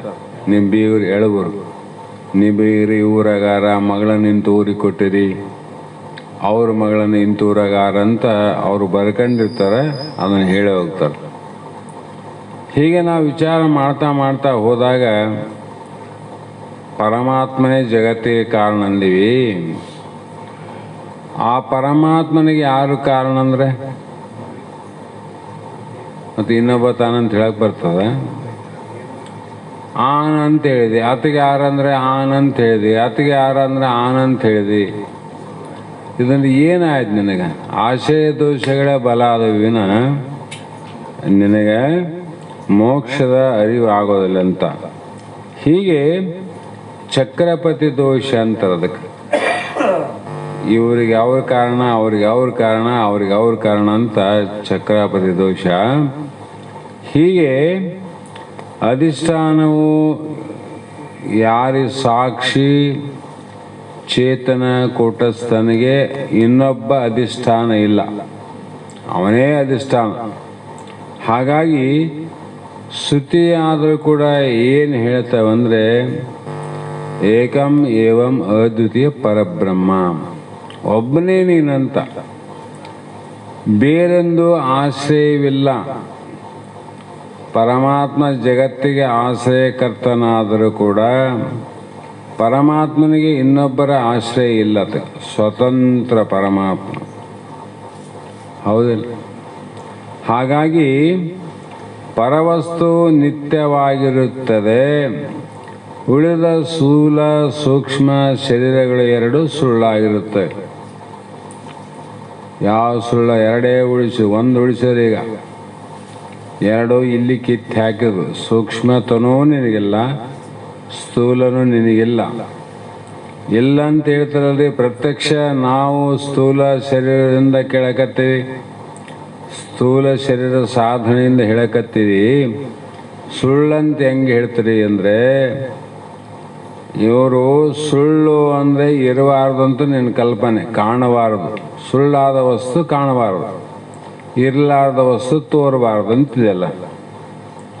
ಹಗ್ಗದಲ್ಲಿ ಹಾವು ತೋರುತ್ತಿಲ್ಲ ನನಗೆ, ಹಾವಾದೇನು ಅಂತ. ಇಲ್ಲದ್ದು ತೋರಬಾರ್ದು ಅಂದರೆ ನಿನಗೆ ಹೆಂಗೆ ತೋರುತ್ತೆ? ಹಾವು ತೋರೋದಿಲ್ಲ. ಅದರಂತೆ ಇಲ್ಲಿ ಶಾಸ್ತ್ರದಲ್ಲಿ ಸುಳ್ಳು ಅಂತ ಯಾವುದು ಕನ್ಬೇಕಂದ್ರೆ, ಮೂರು ಕಾಲದಲ್ಲಿ ಯಾವುದು ಇದೆಯೋ ಅದು ಸತ್ಯ. ಸತ್ಯ ಅಂದರೆ ಖರೆ ಅಂತ. ಒಂದು ಕಾಲದಲ್ಲಿ ಇದ್ದು ಮತ್ತೊಂದು ಕಾಲದಲ್ಲಿ ಯಾವುದು ಇಲ್ಲವೋ ಅದೆಲ್ಲವೂ ಮಿಥ್ಯ. ಒಂದೊಂದು ನೋಡೋದಕ್ಕಿಂತ ಮೂಲ ಬೇರನ್ನು ತಿಳಿದ್ಬಿಟ್ರಾಯ್ತು ನಾವು. ಜಗತ್ತು ಕಾಣ್ತದಿಲ್ಲ ನನಗೆ, ಯಾವಾಗ ಕಂಡದ? ಜಾಗ್ರದಲ್ಲಿ ಅಷ್ಟೇ ಜಗತ್ತು ಕಾಣ್ತದ, ಸ್ವಪ್ನದಲ್ಲಿ ಇಲ್ಲ, ನಿದ್ದೆಯಲ್ಲಂತೂ ಪತ್ತೆ ಇಲ್ಲ. ಮತ್ತು ಸುಳ್ಳಾಯ್ತು, ಕರೆ ಆಯಿತು, ಪ್ರಮಾಣವ ಅನುಭವ ಅದ. ನಿನ್ನ ಶರೀರ ಅಷ್ಟೇ ಅಲ್ಲ, 14 ಲೋಕದ ಈ ಜಗತ್ತಂದ್ರೆ ವಿಶಾಲವಾದದ್ದು. ಇಂತಹ ವಿಶಾಲವಾದ ರಂಜನೆ ಉಳ್ಳಂಥ ನಾಮರೂಪಾತ್ಮಕ ಜಗತ್ತೇ ಕಾಣಂಗಿಲ್ಲ. ಎಲ್ಲಿ ಅಂದರೆ ನೀನು ನೋಡದೆ ಇದ್ರೆ ಕಾಣೋದಿಲ್ಲ, ನೋಡಿದ್ರೆ ಮಾತ್ರ ಕಾಣ್ತದೆ. ಎದ್ದಾಗಷ್ಟೇ ಕಾಣ್ತದ, ಹೌದು, ಎದ್ದಾಗ ಕಾಣ್ತದ. ನೀನು ನೋಡಿದ್ರೆ ಕಾಣ್ತದೋ, ನೋಡಿದ್ರೆ ಕಾಣ್ತದೋ ಅಂದ್ರೆ ಅರ್ಥ ಏನಾಯ್ತು? ಜಗತ್ತು ಆದಂತಿದ್ದೋ ಇಲ್ಲ ಅಂತಿದ್ದು. ಇದೇ ಅಂದರೆ ನೀನು ನೋಡದೇ ಇದ್ರೂ ನೀನು ಕಾಣಬೇಕಾಗಿತ್ತು, ನೋಡದೇ ಇದ್ರೂ ಕಾಣಬೇಕು. ಕಾಣ್ತದಿಲ್ಲ, ನೀನು ನೋಡಿಲ್ಲ ಆದರೆ ಕಾಣ್ತದ. ಯಾವ ರೀತಿ ಅಂದರೆ ಹಗ್ಗದಲ್ಲಿ ಹಾವು ಕಣ್ಣಂತೆ, ಒಂದು ಕಾಲದಲ್ಲಿ ಕಾಣ್ತದ, ಮತ್ತೊಂದು ಕಾಲದಲ್ಲಿ ಕಾಣೋದಿಲ್ಲ. ಹೀಗೆ ಮೂರು ಕಾಲದಲ್ಲಿ ಯಾವುದು ಕಾಣುತ್ತದೆಯೋ ಅದು ಸತ್ಯ. ಜಾಗ್ರ ನೀ ತಿಳಿತಿದ್ದಿಲ್ಲ, ಸ್ವಪ್ನ ತಿಳಿತಿದ್ದಿಲ್ಲ, ನಿದ್ರಾವಸ್ಥೆ ತಿಳಿತಿದ್ದಿಲ್ಲ, ಮತ್ತು ಮೂರು ಕಾಲದಾಗ ನೀ ಇದ್ದಿಲ್ಲ ತಿಳಿಯವನು. ತಿಳಿಸಿಕೊಂಡಂಥ ಜಾಗ್ರದ ಇಲ್ಲ, ಅವಸ್ಥೆ ಇಲ್ಲ, ಜಾಗ್ರಾವಸ್ಥೆ ಇಲ್ಲ, ತಿಳಿಸಿಕೊಂಡದ ಮೊದಲು. ಆಮೇಲೆ ಸ್ವಪ್ನ ಬಂದಾಗ ಅದಿಲ್ಲ. ಸ್ವಪ್ನ ಜಾಗ್ರ ಎರಡು ಹೋದವು, ಸುಸುಪ್ತ ಅವಸ್ಥೆ ಬಂತು, ಅವು ಎರಡು ಕಿತ್ಕೊಂಡು ಹೋದವು. ಮತ್ತು ಸತ್ಯ ಯಾವುದು? ಜಗನ್ಮಿಥ್ಯ, ಬ್ರಹ್ಮ ಸತ್ಯ. ಜಗತ್ತು ಸುಳ್ಳಾದ ಹಗ್ಗದಲ್ಲಿ ಹಾವು ಕಣ್ಣಂಗ ಭ್ರಮಾತ್ಮಕ ದೃಷ್ಟಿಯಿಂದ ಕಾಣ್ತದ. ಯಾವಾಗ ಬ್ರಹ್ಮಜ್ಞಾನ ಆಗ್ತದ ಆ ಭ್ರಮೆ ನಿವೃತ್ತಿ ಆಗ್ತದೆ. ಜ್ಯೋತಿಯ ಬಲದಿಂದ ತಮಂದ ಕೇಳಂತೇನು ಹೇಳಿರ ಅದು ಇದೊಂದು ಸೇರಿಸಬೇಕು. ಭ್ರಮೆ ಜ್ಞಾನ ಯಾವಾಗ ಹೋಗ್ತದ, ಬ್ರಹ್ಮಜ್ಞಾನ ಆದಾಗ ಹೋಗ್ತದ ಅಂತ ಅರ್ಥ ಮಾಡಬೇಕು. ಸುಮ್ಮನೆ ಸಾಮಾನ್ಯ ಜ್ಞಾನ ಆದರೆ ಬ್ರಹ್ಮಜ್ಞಾನ ಹೋಗ್ತದ? ಯಾವಾಗ ಹೋಗ್ತದ? ಜ್ಯೋತಿಯ ಬಲದಿಂದ ಕತ್ತಲು ಹೋದಂಗೆ ಯಾವಾಗ ನಮಗೆ ಬ್ರಹ್ಮಜ್ಞಾನ ಆಗ್ತದ ಆವಾಗ ಭ್ರಮೆ ನಿವೃತ್ತಿ ಆಗ್ತದೆ. ಆವಾಗ ಭ್ರಮೆ ಹೋದಾಗ ಸತ್ಯ ವಸ್ತುವಿನ ಇದ್ದಕ್ಕೆ ಇದ್ದಂಥ ಜ್ಞಾನ ಆಗ್ತದೆ. ಇದ್ದಕ್ಕಿದ್ದಂಥ ಜ್ಞಾನ ಯಾವುದು? ಹಗ್ಗ. ಮೊದಲು ಹಗ್ಗ ಅದ, ಹಾವು ತೋರಿದಾಗ ಹಗ್ಗ ಅದ, ಹಾವು ಇಲ್ಲ ಅಂದಾಗ ಹಗ್ಗ ಅದ. ಅದು ಇದ್ದಕ್ಕಿದ್ದಂಥ ಜ್ಞಾನ ಆಯ್ತಿಲ್ಲ, ಅದು ಮೂರು ಕಾಲದಲ್ಲಿ ಅದ. ಅಂಥ ಜ್ಞಾನ ಆಗ್ಬೇಕಾದ್ರೆ ಇಲ್ಲಿ ಇವುಗಳ ಪೈಕಿ ಭೋಗಾಯತನವಾಗಿ ಅಂದರೆ ಭೋಗ ಅಂದಲ್ಲಿ ಸುಖ ದುಃಖ ಮಿಶ್ರ, ಇವು ಮೂರಕ್ಕೆ ಭೋಗ ಅನ್ಬೇಕು. ಭಾಳ ಮಂದಿ ಹೆಂಡ್ರಾರ, ಭಾಳ ಮಂದಿ ಮಕ್ಕಳಾರ, ಇಲ್ಲ ಆತಗ ಹೆಂಡ್ರೇ ಇಲ್ಲ, ಆತಗ ಮಕ್ಕಳೇ ಇಲ್ಲ ಅಂತಂದ್ರೆ ಇದು ಭೋಗ ಅಲ್ಲ, ಇದು ಪ್ರಾರಬ್ಧ ಕರ್ಮ. ಅದು ಪ್ರಾರಬ್ಧ ಕರ್ಮ ಅನುಸಾರವಾಗಿ ಅವ್ರು ಹೆಂಡ್ರಾಗ್ಬೋದು, ಮಕ್ಕಳಾಗ್ಬೋದು. ಹೆಂಡ್ರು ಸತ್ತೋಗೋರು, ಮಕ್ಕಳು ಸತ್ತೋಗೋದು. ನಾವೇ ಸಾಯ್ತೀವಂದ್ರೆ ಅವ್ರಂಗೆ ಸಾಯಂಗಿಲ್ಲ, ನಾವು ಸಾಯ್ತೀವಿಲ್ಲ. ಆದರೆ ಈ ಹುಟ್ಟು ಸಾವಿನ ಮಧ್ಯದಲ್ಲಿ ಆಗುವಂಥ ಸುಖ ದುಃಖಕ್ಕೆ ಭೋಗ ಅಂತಾರೆ. ಒಮ್ಮೆ ನಾವು ನಗುತ್ತೀವಿ, ಮರುಕ್ಷಣದಲ್ಲಿ ಅಳ್ತೀವಿ. ಒಮ್ಮೆ ಅಳ್ತೀವಿ, ಮರುಕ್ಷಣದಲ್ಲಿ ನಗುತ್ತೀವಿ. ಇದಕ್ಕೆ ಸುಖ ದುಃಖ. ನಕ್ಕಾಗ ಸುಖ, ಅತ್ತಾಗ ದುಃಖ. ಇವುಗಳ ಪೈಕಿ ಯಾವುದಾದ್ರೂ ಒಂದನ್ನು ನಾವು ಅನುಭವಿಸಲೇಬೇಕು. ಎರಡಕ್ಕೊಂದು. ಸುಖ ಇದ್ದ ಅಲ್ಲಿ ದುಃಖ ಇಲ್ಲ, ದುಃಖ ಇದ್ದಾಗ ಸುಖ ಇಲ್ಲ.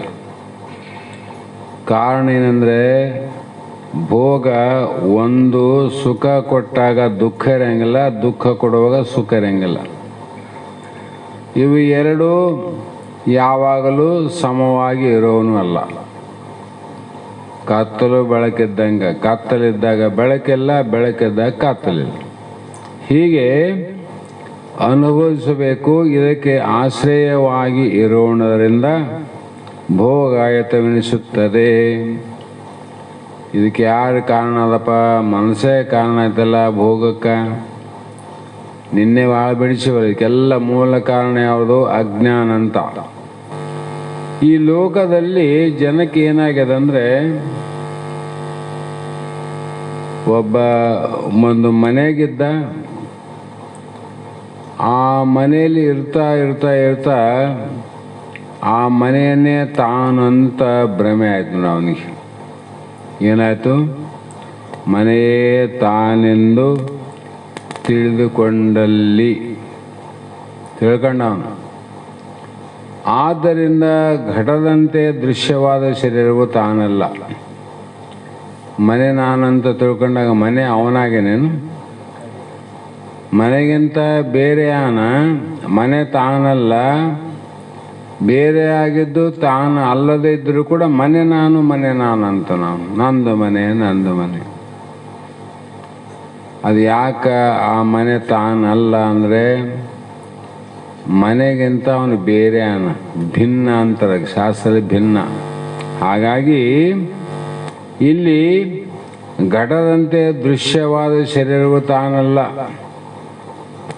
ಹೊರಗೆ ಮನೆ ನಂದು ನಾನು ಅಂತಿದ್ದಲ್ಲ, ಇಲ್ಲಿ ಬಂದಾಗ ಈ ದೇಹ ಮನೆ ಇದ್ದಂಗ ಒಳಗಡೆ ಇದ್ದವನು ನಂದು ನಾನು ಅಂತ ತಿಳ್ಕೊಂಡು ನೋಡ್ರಿ. ನಂದು ನಾನು. ನಿನ್ನಾದ್ರೆ ನೀ ತಗೊಂಡು ಹೋಗು, ಸಾಯಂಕಾಲಕ್ಕೆ ಯಾಕೆ ಬಿಟ್ಟು ಹೋಗ್ತಿದ್ದಿ? ಜಗತ್ತಿನಲ್ಲಿ ಕೋಟ್ಯಾಧೀಶರಿರುವುದು, ಲಕ್ಷಾಧೀಶರಿರುವುದು, ಅಬ್ಜಗಟ್ಟಲೆ ಗಳಿಸಂತ ಎಷ್ಟೋ ಜನ ಆಗಿ ಹೋಗ್ಯಾರ. ಎಲ್ಲರೂ ಅವರ ಗಳಿಸಿದ ಸಂಪತ್ತು ಉಳಿಸಿ ಹೋಗಲಿ ಅಂತ ವಿಚಾರ ಮಾಡ್ಯಾರ ವಿನ ಅವನ ದೇಹ ಉಳಿಲಿ ಅಂತ ಯಾರನ್ನು ವಿಚಾರ ಮಾಡ್ಯಾರ? ನಮ್ಮಂಥವ್ರ ದೇಹ ಅಲ್ಲ, ಎಷ್ಟೋ ಕೋಟಿಗಟ್ಟಲೆ ಕಳಿಸಿದಂಥ ದೇಹಗಳೇನಾವ ಸತ್ತಾಗ ದೇಹ ಉಳಿದ್ರೆ ಬೇಸಿತ್ತು ಅಂತ ಯಾರು ಅಂದಿಲ್ಲ. ಯಾರಾದರೂ ಅಂತಾರ ಅಂದರೆ ಕುಟಿಲ ಪ್ರಪಂಚದಿಂದ ಮಂದಿ ಏನನ್ನ ಬೈತಾರಂತ ಅಂತಾರೆ. ಒಳಗೆ ಓದದ್ದೇ ಬೇಸಾಯ್ತು, ಒಳಗೆ ಓದದ್ದೇ ಬೇಸಾಯ್ತು. ಇದು ಕುಟಿಲ ಪ್ರಪಂಚ, ಜಗತ್ತಿನ ನಿಯಮನ ಹಿಂಗಾದ. ಹೀಗಾಗಿ ಇಲ್ಲಿ ಲೋಕದಲ್ಲಿ ತಾನಿರುವ ಮನೆಯನ್ನೇ ತಾನೆಂದು ತಿಳಿದುಕೊಂಡರೆ ಆ ಮನೆ ತಾನಲ್ಲಲ್ಲ. ಅದಂಗ ತಾನಿರುವ ದೇಹವನ್ನೇ ತಾನಂತೂ ಅಂದುಕೊಂಡ್ರೆ ದೇಹ ತಾನಲ್ಲಲ್ಲ, ಅನುಭವ ಅಲ್ಲ. ಆದ್ದರಿಂದ ಆ ಸೂಕ್ಷ್ಮ ಶರೀರವಾದರೂ ಅನೇಕ ಉತ್ತಮ ಮಧ್ಯಮ ಕನಿಷ್ಠ ವಾಸನೆಗಳವ. ಕೆಲವರಲ್ಲಿ ಉತ್ತಮ ಪುಣ್ಯದ ವಾಸನೆ ಅವ, ಕೆಲವರಲ್ಲಿ ಪಾಪದ ವಾಸನೆ ಅವ. ಅಧಮನಲ್ಲಿ ಏನೇನು ಇರಬಾರ್ದು ಎಲ್ಲ ವಾಸನೆಗಳು ಅವನೆಲ್ಲ ನೋಡ್ರಿ. ಅವ್ರಿಗೆ ಏನಂತಾರಂದ್ರೆ ಕಠೋರಿಗಳಂತಾರ, ಕಟುಕರು ಅಂತ ಕರೀತಾರೆ. ಅವ್ರು ಜೀವಂತ ಇರುವಂಥ ಪ್ರಾಣಿಗೆ ಕಾಲಿಗೆ ಕೈಗೆ ಬಾಲಕ್ಕೆ ಏನನ್ನ ಹಾಕಿದ್ರೆ ಅರಿಶಿಣ ಕುಂಕುಮ ಏನನ್ನ ಕಟ್ಟಿ ಕಳಿಸೋ ನೋಡಿ ದನಗಳಿಗೆ. ಎಷ್ಟೋ ದನಗಳು ಬರ್ತಾವ, ಯಾವ ಪುಣ್ಯಾತ್ಮನ ಮಾಡ್ತಾರೋ ಗೊತ್ತಿಲ್ಲ. ದನಗಳಿಗೆ ಗಾಯ ಆಗಿದ್ರೆ ಸ್ವಲ್ಪ ಔಷಧ ಹಾಕಿ ಏನೇನು ಹಾಕಿ ಕಳಿಸ್ತಾರೆ. ಅದೇ ಮನುಷ್ಯರು ಅಂಥ ಜೀವಂತವಾಗಿರುವಂಥ ಪ್ರಾಣಿಗಳನ್ನು ಕಡಿತಾರಂದ್ರೆ ಅವ್ರ ವಾಸನೆ ಹೆಂಗಿರ್ಬೋದು? ಜಗತ್ತಿನ ಕಡಿತಾರಿಲ್ಲ, ತಾವರು ಮನುಷ್ಯರಲ್ಲ. ಇವನು ಯಾಕೆ ಹಿಂಗೆ ಮಾಡ್ತಾನ, ಅವನು ಯಾಕೆ ಹಂಗೆ ಮಾಡ್ತಾನಂದ್ರೆ ಅವನವನ ಉತ್ತಮ ಮಧ್ಯಮ ಕನಿಷ್ಠ ಪೂರ್ವ ಜನ್ಮದ ವಾಸನೆಗಳು ಅವರಿಗೆ ಕಡಿದ್ರೆ ಸಮಾಧಾನ. ಡಾಕ್ಟ್ರಿಗೆ ಒಬ್ಬ ಸಾಯುವ ವ್ಯಕ್ತಿ ಉಳಿತಾನಂದ್ರೆ ಆನಂದ ಆಗ್ತದೆ, ಅವನು ರೋಗಿ ಆರಾಮಾಗ್ಯಾನಂತ. ಕಟುಕರಿಗೆ ಬದುಕಿದವನು ಸತ್ತ ಅಂದ್ರೆ ಆನಂದ ಆಗ್ತದೆ ನೋಡ್ರಿ. ಬದುಕಿಸಿದರೆ ಆನಂದ ಪಡೋರು ಇವರು, ಕೊಲ್ಲಿ ಆನಂದ ಪಡೋರು ಅವರು. ಇಬ್ಬರು ಮನುಷ್ಯರಲ್ಲ.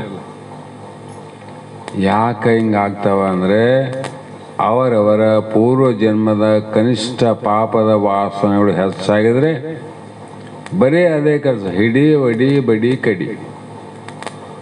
ಹಾಗೆ ಇಲ್ಲಿ ಇವುಗಳೆಲ್ಲಕ್ಕೂ ತವರು ಮನೆ ಯಾವುದು ಅಂದರೆ ಸೂಕ್ಷ್ಮ ಶರೀರವೇ ತವರು ಮನೆ.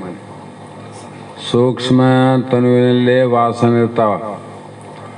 ಸ್ಥೂಲ ಶರೀರದಲ್ಲೇ ವಾಸನೆ ಇದ್ದು ಅಂದರೆ ನಮಗೆಲ್ಲರಿಗೂ ಕಾಣ್ತಿದ್ವು. ಇವನು ಗಂಡು ಮಗುವಿನಲ್ಲಿ ಇಂಥವನು ಆತನ, ಇವನು ಇಂಥ ವಾಸನೆ ಅವ, ಪಾಪಿ ಆತನ, ಪುಣ್ಯ ಆತನ, ಶ್ರೀಮಂತ ಆತನ ಅಂತ ಹೇಳ್ಬೋದಾಗಿತ್ತಲ್ಲ. ಆ ಹುಟ್ಟಿದ್ದು ಸಾಯೋದನ್ನು ಹೇಳಬಹುದು. ಅವನ ಗುಣ ಹೆಂಗವಂತ ಯಾರನ್ನ ಹೇಳ್ತಾರೆ? ಯಾಕೆ ಹೇಳಕ್ಕೆ ಬರಲಿಲ್ಲ ಅಂದರೆ ಅವು ಕಾಣಂಗಿಲ್ಲ ಅಂತ. ಅದು ಕಾಣಂಗಿಲ್ಲ ರೀ. ಮತ್ತು ಕೆಲವು ಮಂದಿ ಹೇಳ್ತಾರಲ್ಲ ಅಂದರೆ ಮತ್ತು ನೀವು ಕೇಳಕ್ಕೆ ಹೋಗ್ತೀರಿ ಅವ್ರು ಹೇಳ್ತಾರಂತ. ಅರೆ ಕಾಣೋದಿಲ್ಲ, ಅವು ಸೂಕ್ಷ್ಮ ತನುವಿನಲ್ಲಿ ಅವ ಹೆಂಗೆ ಕಂಡು ಹೊತ್ತಿಗೆ ಎಲ್ಲಿವರೆಗೂ ನಾವು ಕೇಳ್ತೀವಿ ಅಲ್ಲಿವರೆಗೂ ಹೇಳಬೇಕಾಗ್ತದೆ. ಎಂಥ ನಕ್ಷತ್ರದಲ್ಲಿ ಹಿಂಗೆ ಮಾಡಿದ್ರೆ ಹಿಂಗೆ ಆಗ್ತದ, ಹಿಂಗೆ ಮಾಡಿದ್ರೆ ಹಿಂಗೆ ಆಗ್ತದ. ಕೋಡಿ ಅಂತಿದ್ದ ನಮ್ಮ ತಾತ, ನೀವೆಲ್ಲ ಕೇಳಿರಿ. ಹೊಸದಾಗಿ ಒಂದು ಮನೆ ಕಟ್ಟುವಂಥ ಸಂದರ್ಭದಲ್ಲಿ ತಲಬಾಗಿಲು ಇಡುವಾಗ ಭಾಳಷ್ಟು ಪುಣ್ಯ ಕಾರ್ಯಗಳಿಗೆ ಅನುಗುಣವಾಗಿ ಪೂಜಾ ಪುನಸ್ಕಾರ ಯಜ್ಞ ಎಲ್ಲವನ್ನ ಮಾಡಿ ಬಾಗಿಲನ್ನು ಕೂಡಿಸ್ತಾರೆ. ಹೌದಿಲ್ಲ? ಮುಂಬಾಗಿಲು ಒಳಗಿನೂ ಹೆಂಗನ ಮಾಡು. ಅದು ಯಾವಾಗ ಕೂಡಿಸೋದು ಅಂದರೆ ಭಾಳ ಜನ ಅಮೃತಗಳಿಗೆ ಯಾವತ್ತಾದ ಅವತ್ತೇ ಕೂಡಿಸ್ಬೇಕಂತಾರೆ, ಬೇರೆ ದಿನ ಕೂಡಿಸಬಾರದು. ಅಮೃತ ಗಳಿಗೆಯಲ್ಲಿ ಕೂಡಿಸದೆ ಮನೆ ಆನಂದವಾಗಿರ್ತದ, ಸಂತೋಷವಾಗಿರ್ತದ, ಧನ ಕನಕ ಭೋಗ ಭಾಗ್ಯ ಯಥೇಚ್ಛ ಅಂತೇಳಿ ಆ ಗಳಿಗೆ ಬರುತ್ತಾನ ಕಾದು ಹೇಳಿದ ಸ್ವಾಮಿನ ಕರೆಸಿ ಅದು ಕೇಳಿದ್ದೆಲ್ಲ ಕೊಟ್ಟು ಬಾಗಿಲು ಕೂಡಿಸ್ತಾರ. ಇದು ಒಳ್ಳೆಯದೇ. ಅಮೃತಗಳಿಗೆ ಅಂತ ಅರ್ಥ ಅದಲ್ಲ. ಮೃತ ಅಂದರೆ ಸಾಯೋದು, ಅಮೃತಗಳಿಗೆ ಅಂದರೆ ಈ ಮನೆಯಲ್ಲಿ ಯಾರು ಸಾಯಂಗಿಲ್ಲ ಅಂತ ಅರ್ಥ ಆಯ್ತು. ಅಮೃತಗಳಿಗೆ ಅಮೃತಗಳಿಗೆಯನ್ನು ನೋಡಿ ವಸ್ತಲಿಟ್ಟಿದ್ದಿ, ಆ ಮನೆಗಳಿಂದ ಹೆಣ ಹೊರಗೆ ಹೋಗ್ತಾವಲ್ಲ, ಇದಕ್ಕೇನಂತಿದ್ದಿ? ಹಳೆದನಿರಲಿ ಹೊಸದನಿರಲಿ ಅಮೃತ ಅಂದರೆ ಯಾರು ಸಾಯಬಾರ್ದಲ್ಲ, ಅದೇ ಮನೆ ಒಳಗಿದ್ದವರು ಸಾಯ್ತಾರೆ, ಅದೇ ಬಾಗಿಲಲ್ಲಿ ಮೃತವಾದ ಹೆಣವನ್ನು ಹೊರಗೊಯ್ತಾರೆ. ಮತ್ತು ನಿನ್ನ ಅಮೃತಗಳಿಗೆ ಎಲ್ಲಿಗೂ ಐತೆ ಅಲ್ಲಿ. ಅವು ಶಾಸ್ತ್ರ ಕೇಳಲಾರದವರಿಗೆ ಅವು ಬೇಕು, ಕೇಳಿದವರಿಗೆ ಇದು ಯಾವುದರ ಅವಶ್ಯಕತೆ ಇಲ್ಲ. ಮಾಡಿದ್ರೆ ಮಾಡಬಹುದು, ಬಿಟ್ಟರೆ ಬಿಡಬಹುದು. ಮಾಡ್ರು ಅಂತ ಶಾಸ್ತ್ರ ಹೇಳಂಗಿಲ್ಲ, ಬಿಡ್ರಿ ಅಂತ ಹೇಳಂಗಿಲ್ಲ. ಭ್ರಾಂತಿಯನ್ನು ಕಳ್ಕರಂತ ಭ್ರಾಂತಿ. ಹಾಗಾಗಿ ಇಲ್ಲಿ ಸ್ವಪ್ನಾವಸ್ಥೆಯಲ್ಲಿ ಇಂದ್ರಜಾಲಕ ಪುರುಷನಂತೆ ಅನೇಕ ಸ್ವಪ್ನ ಪ್ರಪಂಚವನ್ನು ಕಲ್ಪಿಸುತ್ತದೆ. ಸ್ವಪ್ನಾವಸ್ಥೆಯಲ್ಲಿ ವಸ್ತುಗಳಾವೇನು? ವಸ್ತುಗಳು ಇಲ್ಲದೆ ಕಾಣಬಾರ್ದಲ್ಲ, ಇದ್ರೆ ಕಾಣಬೇಕು. ಇಲ್ಲ ಅಂತ ನೀ ಹೇಳ್ತಿದ್ದಿ. ಮತ್ತೆಲ್ಲಿ ಆನೆ, ಕುದುರೆ, ಒಂಟೆ ಎಲ್ಲರೂ ಸ್ವಪ್ನ ಕಂಡರಿಲ್ಲ, ಮತ್ತು ಇಲ್ದವ್ರು ಹೆಂಗೆ ಕಂಡ್ರು? ಇದ್ರೆ ಕಾಣ್ತಾರೆ, ಒಪ್ತೀವಿ. ಜಾಗ್ರದಾಗ ಇವರೆಲ್ಲಾರ ಕಾಣ್ತಾರೆ. ಅವು ಇಲ್ಲಲ್ಲ, ಇಲ್ಲಿದ್ರು ಕೂಡ ಕಾಣ್ತಾವ. ಹೇಗೆ ಕಾಣುತ್ತವೆ ಅಂತಂದರೆ ಅದು ವಾಸನಾ ರೂಪವಾಗಿ ಇಂದ್ರಜಾಲ ಪುರುಷನಂತೆ. ಇಂದ್ರಜಾಲ ಮಾಡೋರು ಬರ್ತಾರೆ ಪ್ರದರ್ಶನ ಮಾಡುವಾಗ. ಅಲ್ಲಿ ನೋಡೋರಾರ ಇಂದ್ರಜಾಲ ಆಟ ಆಡೋನು ಇಬ್ಬರೇ ಯಾರ, ನೋಡೋರು ಅವನು ಆಡೋನು. ಮಧ್ಯದಲ್ಲಿ ಅವನ ಇಂದ್ರಜಾಲದಿಂದ ಅನೇಕ ವಸ್ತುಗಳನ್ನು ತೋರಿಸ್ತಾನೆ, ಮಾಡ್ತಾನಿಲ್ಲ. ಮತ್ತು ಇದ್ವೇನ ಮೊದಲು? ಇದ್ದಿಲ್ಲ. ಈ ಕಾಣಂಗಿಲ್ಲೇನು? ಕಾಣಕತ್ತವ. ಇದಕ್ಕೇನಂತಿದ್ದಿ? ಕಂಡ್ರು ಕೂಡ ಅವು ಸುಳ್ಳಾಗಿ ಕಾಣ್ತಾವ, ಸತ್ಯ ಆಗಲ್ಲ ಅಂತ ಕಾಣ್ತಾವ, ಸುಳ್ಳಾಗಿ ಕಾಣ್ತಾವ. ಅದೇ ರೀತಿ ನಮ್ಮ ಶರೀರ ಇಂದ್ರಿಯಾದಿಗಳು ಕೂಡ ಅನೇಕ ತೋರ್ತಾವ ಇಲ್ಲಿ, ಆದರೆ ಸುಳ್ಳಾಗಿ ತೋರ್ತಾವ, ಸತ್ಯ ಅಂತ ತಿಳ್ಕೊಬೇಡ ಅಂದರು. ಸುಳ್ಳು ಸುಳ್ಳು ಸುಳ್ಳು ಈ ಜಗವೆಲ್ಲವೂ ಸುಳ್ಳು ಅಂದ್ರೆ ಮಹಾತ್ಮ. ನಿನ್ನ ಶರೀರ ಅಷ್ಟೆಲ್ಲ, ನೀ ಸುಳ್ಳಾದ್ರೆ ಜಗತ್ತು ಸುಳ್ಳಾಗ್ತದ. ನೀನು ಯಾವಾಗ ಸತ್ಯ ಆದಿ, ಜಗತ್ತು ಸತ್ಯ ಆಯ್ತು ನಿನಗೆ. ಹಾಗಾಗಿ ಇದು ಲೋಕಾಂತರ ಜನ್ಮಾಂತರ ಗಮನ ಆಗಮನಗಳನ್ನು ಮಾಡಿಸುತ್ತದೆ. ಯಾವ ಹೃದಯ ಗ್ರಂಥಿ ಅಂತ ಏನು ನಿನ್ನಿಂದ ಹೇಳ್ಕೊಂತ ಬಂದರ ಒಂದು ಜನ್ಮಕ್ಕೆ ಬಿಡೋದಲ್ಲ, ಇದು ಜನ್ಮ ಜನ್ಮಾಂತರ ಮತ್ತು ಲೋಕಾಂತರ ಹೀಗೆ ಪ್ರಕಟವಾಗಿ ಈ ಕಾರಣದಿಂದ 17 ತತ್ವಾತ್ಮಕ ಲಿಂಗ ಶರೀರ ಅಂದರು. ಸ್ಥೂಲ ಶರೀರದಲ್ಲಿ 25 ತತ್ವ, ಸೂಕ್ಷ್ಮ ತನುವಿನಲ್ಲಿ 17 ತತ್ವ. ಇದು ಇದ್ದರೂ ಕೂಡ ಅತಿ ಮಾಯಕ ಶರೀರ. ಮಾಯಾ ಶರೀರ ಸ್ಥೂಲ, ಅತಿ ಮಾಯಕ ಅಂದ್ರೇನು? ಸೂಕ್ಷ್ಮ. ಈ ಮಾಯಾ ಶರೀರ ಸ್ಥೂಲ ಅಂದರೆ ಇದು ಒಂದು 10, 15, 20, 70, 80 ವರ್ಷ ಆದರೂ ತೋರ್ತದೆ, ಹೌದಿಲ್ಲ? ಇದು ಮಾಯಕ ಶರೀರ. ಆದರೆ ಇದು ಕನಸಿನಲ್ಲಿ 1 ನಿಮಿಷದ ಕನಸು, 100 ವರ್ಷ ಘಟನೆ ನಡೆದಂಗೆ ಕಾಣ್ತದಲ್ಲ, ಇದು ಅತಿ ಮಾಯಿಕ ಅಂತ. ಅತಿ ಮಾಯಿಕ, ಅಷ್ಟು ಸೂಕ್ಷ್ಮ ಅದ. ಹೀಗೆ ಬಹಳ ಆಶ್ಚರ್ಯಕರವಾಗಿ ತೋರ್ತದಿಲ್ಲ. ಆದರೂ ಕೂಡ ತೋರಿದನು ಕೂಡ ಇದಕ್ಕೆ ಸತ್ಯ ಅನ್ನಲಿಲ್ಲ, ಅಸತ್ಯ ಅಂತ ಹೇಳಕ್ಕೆ ಬರೋಂಗಿಲ್ಲ, ಸತ್ಯ ಅಸತ್ಯ ಕೂಡ್ಯಾದಂತ ಹೇಳಕ್ಕೆ ಬರೋಂಗಿಲ್ಲ. ಹೀಗೆ 12 ಪ್ರಕಾರ ಶಾಸ್ತ್ರದಲ್ಲಿ ಇದನ್ನು ಹೇಗೆ ಅಂತ ಹೇಳಕ್ಕೆ ಬರೋದಿಲ್ಲ ಅಂತ ತಿಳ್ಕೊಂಡು ಅನಿರ್ವಚನೀಯ ಖ್ಯಾತಿ ಅಂತ ಒಪ್ಪಿದರು. ಅನಿರ್ವಚನೀಯ ಅಂದರೆ ಹೇಳಕ್ಕೆ ಬರೋದಿಲ್ಲರಿ ಅಂದ್ರೆ ಅವರು. ಏನಾರ ಒಂದು ಹೇಳೋ ಮರ, ಇಷ್ಟು ವರ್ಷ ನಾನು ಶಾಸ್ತ್ರ ಕೇಳಕ್ಕೆ ಕುಂತೀನಿ, ಅದು ಏನಾರ ಒಂದು ಹೌದ ನಾನು ಅಲ್ಲ ನಾನು ಏನಾದರೂ ಒಂದು ಹೇಳಂದ್ರು, ಅದಕ್ಕೆ ಅವರು ಅನಿರ್ವಚನೆ ಅಂದರು. ಹಂಗಂದ್ರೆ ಏನ್ರಿ ಅಂತ ಕೇಳಿದ ಶಿಷ್ಯ. ನೋಡು, ಇದು ಅಜ್ಞಾನ ಕಾಲದಲ್ಲಿ ಖರೆ ಅದ, ಜ್ಞಾನ ಕಾಲದಲ್ಲಿ ಸುಳ್ಳಾದಂದ್ರು ಅವರು. ಅದಕ್ಕೆ ಖರೆ ಅಂತ ಹೇಳಿದ್ರೆ ಜ್ಞಾನ ಕಾಲದಲ್ಲಿ ಸುಳ್ಳಾಗ್ತದೆ. ನಾನು ಈಗಲೇ ಹೇಳ್ತೀನಿ, ಇಲ್ಲ ಅಂತಲ್ಲ. ಖರೆ ಅಂದರೆ ನಿನಗೆ ಜ್ಞಾನ ಆದಾಗ ನಿನಗೆ ಕಾಣಂಗಿಲ್ಲ, ನಾ ಸುಳ್ಳು ಹೇಳಿದಂಗೆ ಆಗ್ತದೆ. ಸುಳ್ಳು ಅಂತ ಹೇಳಿದ್ರೆ ಪ್ರತ್ಯಕ್ಷ ಕಾಣ್ತದೆ, ಮತ್ತು ಇದನ್ನು ನಾ ಹೇಳೋದು ಸುಳ್ಳು ಆಗ್ತದೆ. ಗುರುಶಾಸ್ತ್ರಾದಿಗಳಿಂದ ಯಾವಾಗ ಅನುಭವಕ್ಕೆ ಬರ್ತದ ಈ ಅನಿರ್ವಚನೆ ಖ್ಯಾತಿ ಅನ್ನುವಂಥ ಸ್ವಾನುಭವ ನಿನ್ನ ಉತ್ಪತ್ತಿ ಆಗ್ತದೆ. ಅಲ್ಲಿವರೆಗೆ ಯಾರಿಗಾಗದಲ್ಲ. ಹಾಗಾಗಿ ಇವು ಯಾವ ವಸ್ತುಗಳಲ್ಲಿ ಬರುತ್ತವೆಯೋ ಆ ವಸ್ತುಗಳೆಲ್ಲವೂ ಮಿಥ್ಯಾನು. ಎಲ್ಲೆಲ್ಲಿ ವಸ್ತು ಅದ ಅವೆಲ್ಲ ಮಿಥ್ಯ, ಸುಳ್ಳೆ. ಮನೆ ಆದ ಸುಳ್ಳೆ, ಮಠ ಆದ ಸುಳ್ಳೆ, ಅರಮನೆ ಆದ ಸುಳ್ಳೆ, ಮಣ್ಣಿನ ಮನೆ ಅದ ಸುಳ್ಳೆ, ಗಚ್ಚಿನ ಮನೆ ಅದ ಸುಳ್ಳೆ, ಕಾಂಕ್ರೀಟ್ ಹಾಕ್ಯದ ಸುಳ್ಳೆ. ಯಾವ ವಸ್ತುವಿನಿಂದ ಏನಾನ ಕಂಡಿತ್ತು ಅಂದ್ರೆ ಅದೆಲ್ಲ ಸುಳ್ಳು ಅಂದರು. ನಾವೇನು ತಿಳ್ಕೊಂಡ್ವಿ, ಮಣ್ಣಿಂದು ಬಿಡವಲ್ಲಿವಿ, ಕಲ್ಲಿಂದು ಬಿಡವಲ್ಲಿವಿ. ಮಣ್ಣು ಕಲ್ಲೇ ಬಿಡಲಾರ್ದವ್ರು ಬಂಗಾರ ಬೆಳ್ಳಿ ಬಿಡ್ತೇವೆ. ಕಲ್ಲಿಗಾಗಿ, ಹೆಣ್ಣಿಗಾಗಿ, ಹೊನ್ನಿಗಾಗಿ, ಮಣ್ಣಿಗಾಗಿ ಇವರು ಎದಕ್ಕಾಗಿ ಸತ್ತೋದದೆ? ಹೆಣ್ಣಿಗಾಗಿಯೇ ಸತ್ತವರು ಕೋಟಿ ಕೋಟಿ, ಮಣ್ಣಿಗಾಗಿ ಸತ್ತವರು ಕೋಟಿ ಕೋಟಿ, ಹೊನ್ನಿಗಾಗಿ ಸತ್ತವರು ಕೋಟಿ ಕೋಟಿ. ಅಂದರೆ ಇವರು ಸುಳ್ಳಿಗೆ ಸತ್ತರಂತಿದ್ದು, ಸತ್ಯಕ್ಕೆ ಸತ್ತರಂತಿದ್ದು. ಸುಳ್ಳಿಗೆ ಸತ್ತವ್ರನ್ನೇ ಎಷ್ಟೋ ಕೊಂಡಾಡ್ತದೆ ಜಗತ್ತು. ಅವರೆಲ್ಲ ಬರೀ ಸುಳ್ಳಿಗೆ ಸತ್ತೋಗ್ಯಾರ. ಆದರೆ ಸತ್ಯಕ್ಕೆ ನಿಮಗಾಗಿ ಸತ್ತವರು ಒಬ್ಬರನ್ನು ಕಾಣೆ ಅಂದ್ರು ಅವರು.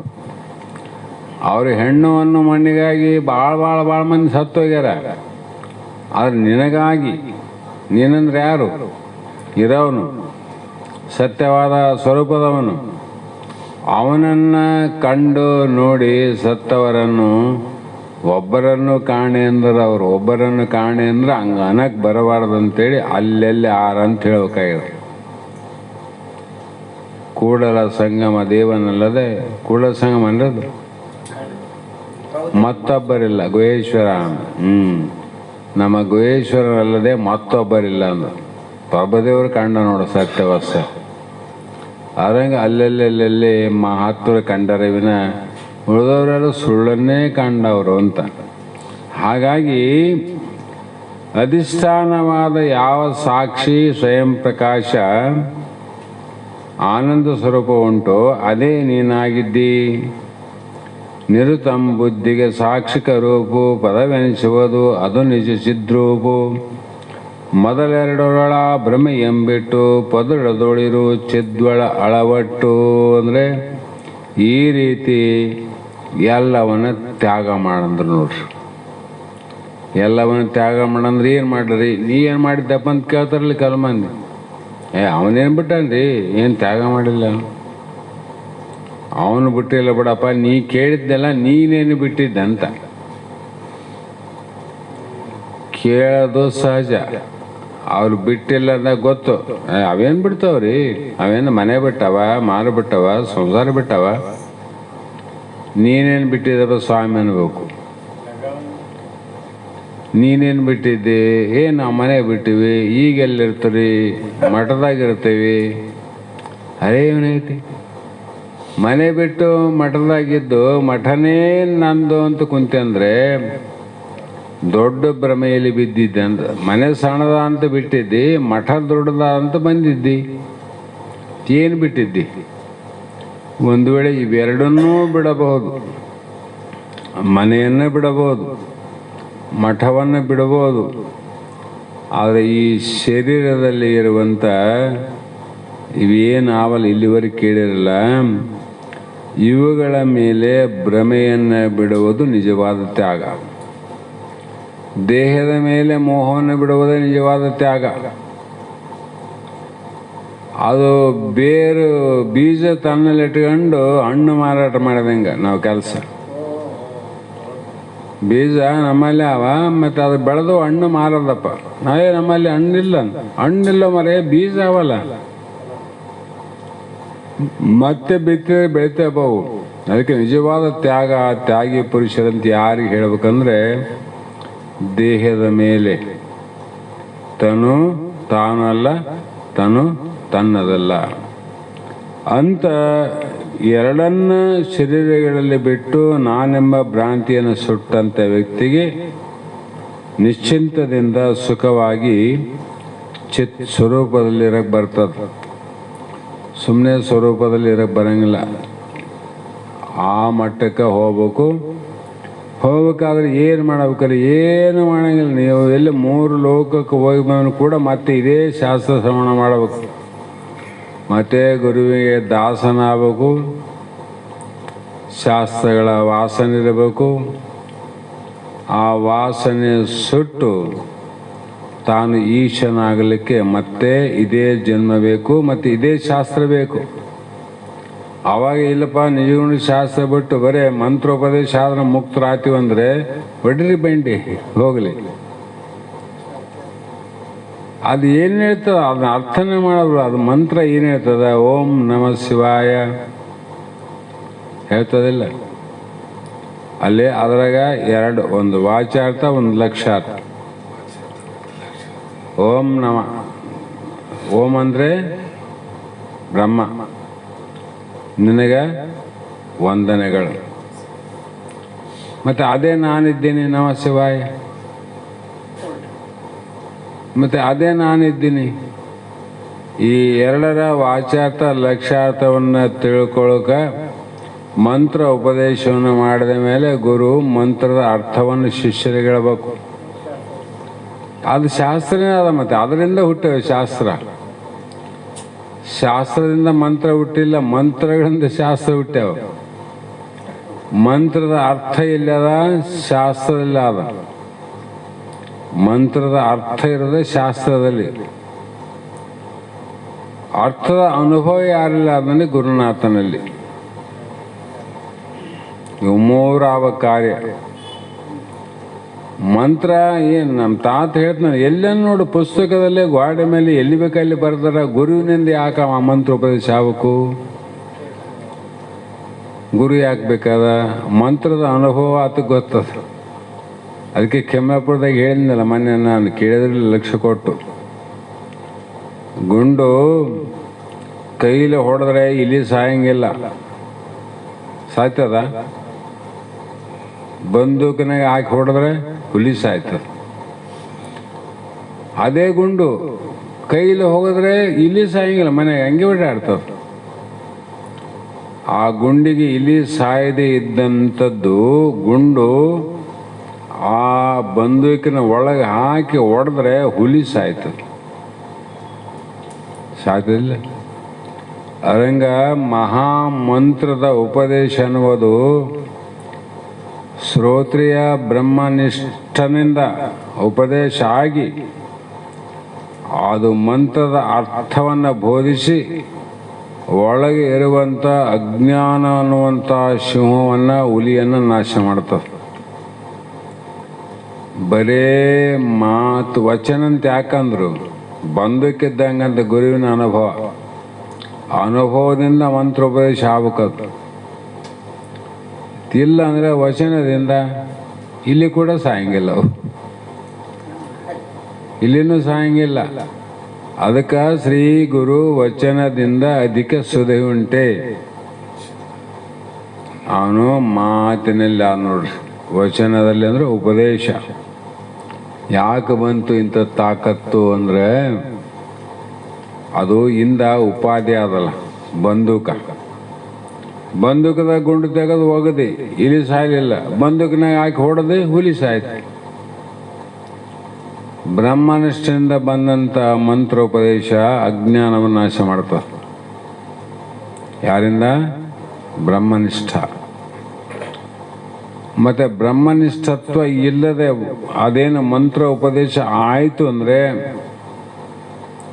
ಉಪದೇಶ ಮಾಡಿದವನು ಹೋತಾನ, ಉಪದೇಶ ತಗೊಂಡವನು ಇಬ್ಬರು ಕೂಡ ಹೋಗ್ಬೇಕು. ಅದು ನಮ್ಮನ್ನು ಹಿಡ್ಕಂಡೆ ಮತ್ತೆ ಬಿಟ್ಟಂತಲ್ಲ. ಶಾಸ್ತ್ರಿ ನಮಗೊಂದೇ ಹಿಡಿದನು, ಜಗತ್ತಿಗೆ ಹಿಡಿದ. ಇಲ್ಲಪ್ಪ ನೀ ಭಾಳ ಚಲೋ ಹೇಳ್ತಿದ್ದಿ, ನಿನ್ನೆ ಬಿಟ್ಟು ಅಂತ ಹೇಳ್ಯಾರನು. ಸುಮ್ಮನೆ ಜಗತ್ತು ಆರೋಪ ಮಾಡ್ತದ, ನಾವೇ ಶ್ರೇಷ್ಠನು ಅಂತಾರಂತ ಕೆಲವು ಜನ ಅಭಿಪ್ರಾಯ ಇರ್ತದ. ಅಂತ ನಿಜವಾದ ಗುರು ನಾ ಶ್ರೇಷ್ಠ ಅಂತ ಎಂದೂ ಅನ್ನಂಗಿಲ್ಲ. ನಮ್ಮನ್ನ ಹಿಡ್ಕೊಂಡೆ ಅದು ನಮಗೆ ನಿಷ್ಠತ್ವ ಬಂದಿತ್ತು, ಅದು ಮಾತು ಹೋಗಿ ವಚನ ಆಗಿತ್ತು ಅಂದರೆ ನಮಗೂ ಅದರಿಂದ ಕಲ್ಯಾಣದ ಉಪದೇಶ ತಗೊಂಡಂಥ ಶಿಷ್ಯರು ಕಲ್ಯಾಣದ. ಅದು ಇದ್ದಿಲ್ಲ ಅಂದರೆ ನಾವು ನರಕಕ್ಕೆ ಹೋಗ್ತೀವಿ, ಅವರು ಓದ್ತಾರೆ. ಸುಮ್ಮನೆ ನೀವು ಯಾಕೆ ಮಾತಿನಿಂದ ಬಡದಾಡಿ ಸಾಯ್ತೀರಂತ. ಕೊಟ್ಟವರಿಗೆ ತಗೊಂಡವ್ರಿಗೆ ಸಂಬಂಧ ಅದು. ಹಾಗಾಗಿ ಇದೆಲ್ಲವೂ ಕೂಡ ಯಾವುದಕ್ಕೆ ಕಾರಣ ಆದಂದರೆ ಅನಿತ್ಯವಾದಂಥ ಜಗತ್ತು ವಿಷಯಾದಿಗಳಿಗೆ ಇದು ಶರಣಾಗತನಾಗಿ ಭ್ರಮೆಯಾಗಿವೆಲ್ಲ. ಆ ಭ್ರಮೆಯಿಂದ ಕಾರಣ ನೀನು ಈಶ್ವರನ ಕಂಡ್ಯ, ನೀನು ಯಾವಾಗಲೂ ಪರಮಾತ್ಮನಿದ್ದಿ, ಅಧಿಷ್ಠಾನನಾಗಿದ್ದಿ. ನಿನ್ನಲ್ಲೇ ಅಡಿಗೆಲಿನ ಮೇಲೆ ಸಾಮಾನು ಬಂದು ಹೋದಂಗೆ ಅಧಿಷ್ಠಾನವಾದ ಆತ್ಮ ನಿನ್ನಲ್ಲಿ ಅನಂತ ಶರೀರಗಳು ಬಂದು ಹೋಗ್ತಾ. ಎಲ್ಲರೂ ಒಂದೇ ನಮ್ಮನ್ನು ಮಾಡಿಸ್ತಾರೆ ಅಂದ್ರೆ ಕಬ್ಬಿಣ ಸಾಮಾನು. ಅವನು ಮಳೆ ಮಾಡಿಸ್ತಾನೆ, ಕುರ್ಚಿ ಮಾಡಿಸ್ತಾನೆ, ಕುಡುಗಲು ಮಾಡಿಸ್ತಾನೆ, ಏನೇನೋ ಮಾಡಿಸ್ತಾನೆ. ಒಂದೇ ಸಾಮಾನಿಲ್ಲ, ಹಲವು ಸಾಮಾನು ಬಂದು ಹೋಗ್ತಾವ. ಅದರಂತೆ ನೀನು ಮಾಡಿದಂಥ ಪಾಪ ಪುಣ್ಯ ಕರ್ಮಗಳ ಅನುಸಾರವಾಗಿ ನಿನ್ನಲ್ಲಿ ಅನೇಕ ಪ್ರಕಾರದ ಶರೀರ ಬಂದು ಹೋಗ್ತಾವ. ಪಾಪ ಒಣದ ಗಿಡ ಮರ ಯಾಕೆ ಬಂದದು? ಅವು ಶರೀರ ಬಂದು ಹೋಗ್ತಾವ, ಆದರೆ ನೀನು ಹೋಗೋನೆಲ್ಲ ಬರೋನೆಲ್ಲ ಅನ್ನುವಂಥ ಮಾತನ್ನು ಹೇಳ್ತಾ ಬಂದರು. ಅದಕ್ಕೆ ಬಂಧನ ಯಾಕಾಯ್ತು ಅಂದರೆ, ಬಂಧನ ಮಾತಿನಿಂದ ಭ್ರಮೆಯಿಂದ ನಿನಗೆ ಬಂಧನ ಆಗ್ಯದ. ಈ ಭ್ರಮೆ ಎದರಿಂದ ಬಂದದ?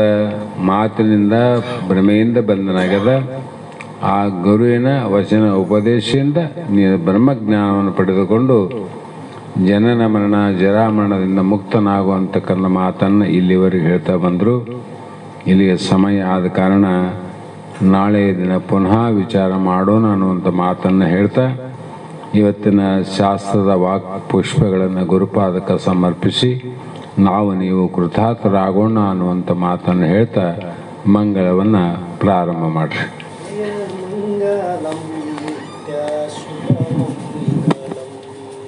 ಜಯ ಮಂಗಲಂ ನಿತ್ಯ ಶುಭಮಂಗಲಂ.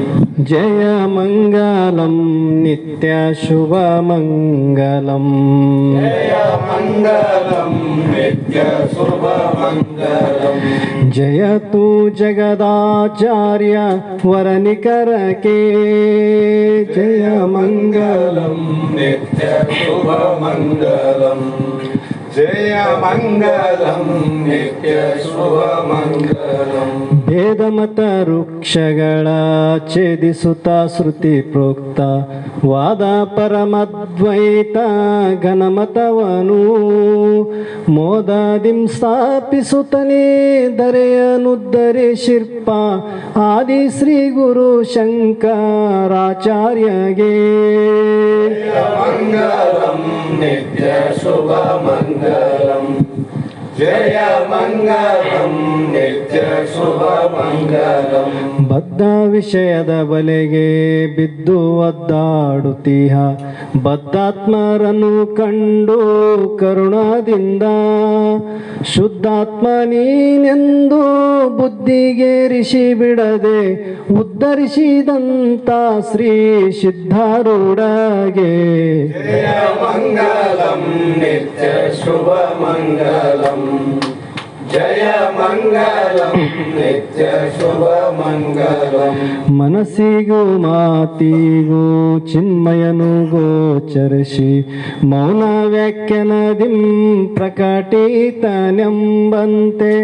ಮೌನದಿಂ ಮಾನವರ ಜನನಾದಿ ಭಯ ಬಿಡಿಸಿ ಘನಮುಕ್ತಿಯ ನೀವ ಗುರುನಾಥರೋಡಗೆ. ಜಯ ಮಂಗಲಂ ನಿತ್ಯ ಶುಭಮಂಗಲಂ. ಜಯ ಮಂಗಲಂ ನಿತ್ಯ ಶುಭಮಂಗಲಂ. ಜಡದೃಶ್ಯ ಲಕ್ಷಣವೇ ಒಡಲೆನಿಸುವ ಈ ಜಗವು ಕಡು ಮಿಥ್ಯ ಬ್ರಹ್ಮ ಒಂದೇ ಸತ್ಯವೋ ನುಡಿಗೆ ಅಗೋಚರದರ ಒಡಲು ನೀನಹುದೆಂದು ಬಿಡದೆ ಬೋಧಿಸಿ ಪೊರೆದ ಜಡಿಸಿದ್ದಾಗೆ. ಜಯ ಮಂಗಲಂ ನಿತ್ಯ ಶುಭಮಂಗಲಂ.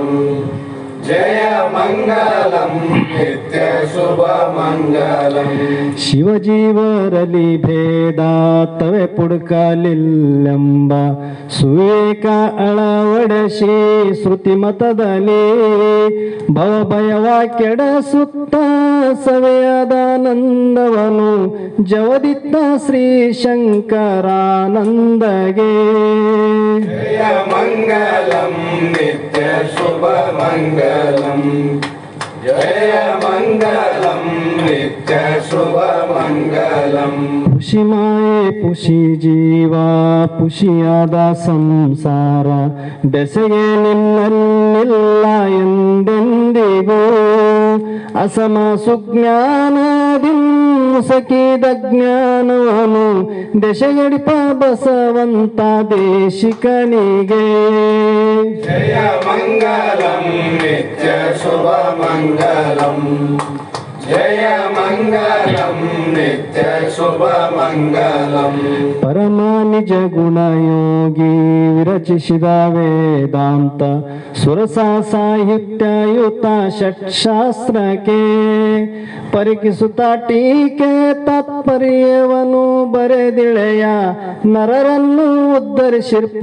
ಶಿವಪುತ್ರ ಸ್ವಾಮಿಗೆ जय मङ्गलं नित्य शुभ मङ्गलं जय मङ्गलं नित्य शुभ मङ्गलं हर ओं चैतन्यं शाश्वतं शान्तं व्योमातीतं निरञ्जनं नादबिन्दुकलाहीनं तस्मै श्री गुरवे नमः श्रीमज्जगद्गुरु सिद्धार्थ महाराज की जय श्री सद्गुरु शिवपुत्र महाराज की जय श्री सद्गुरु बसवानंद महाराज की जय श्री सद्गुरु अभिनव महाराज की जय सकल साधु संत महाराज की जय जय मंगलम जय नमः।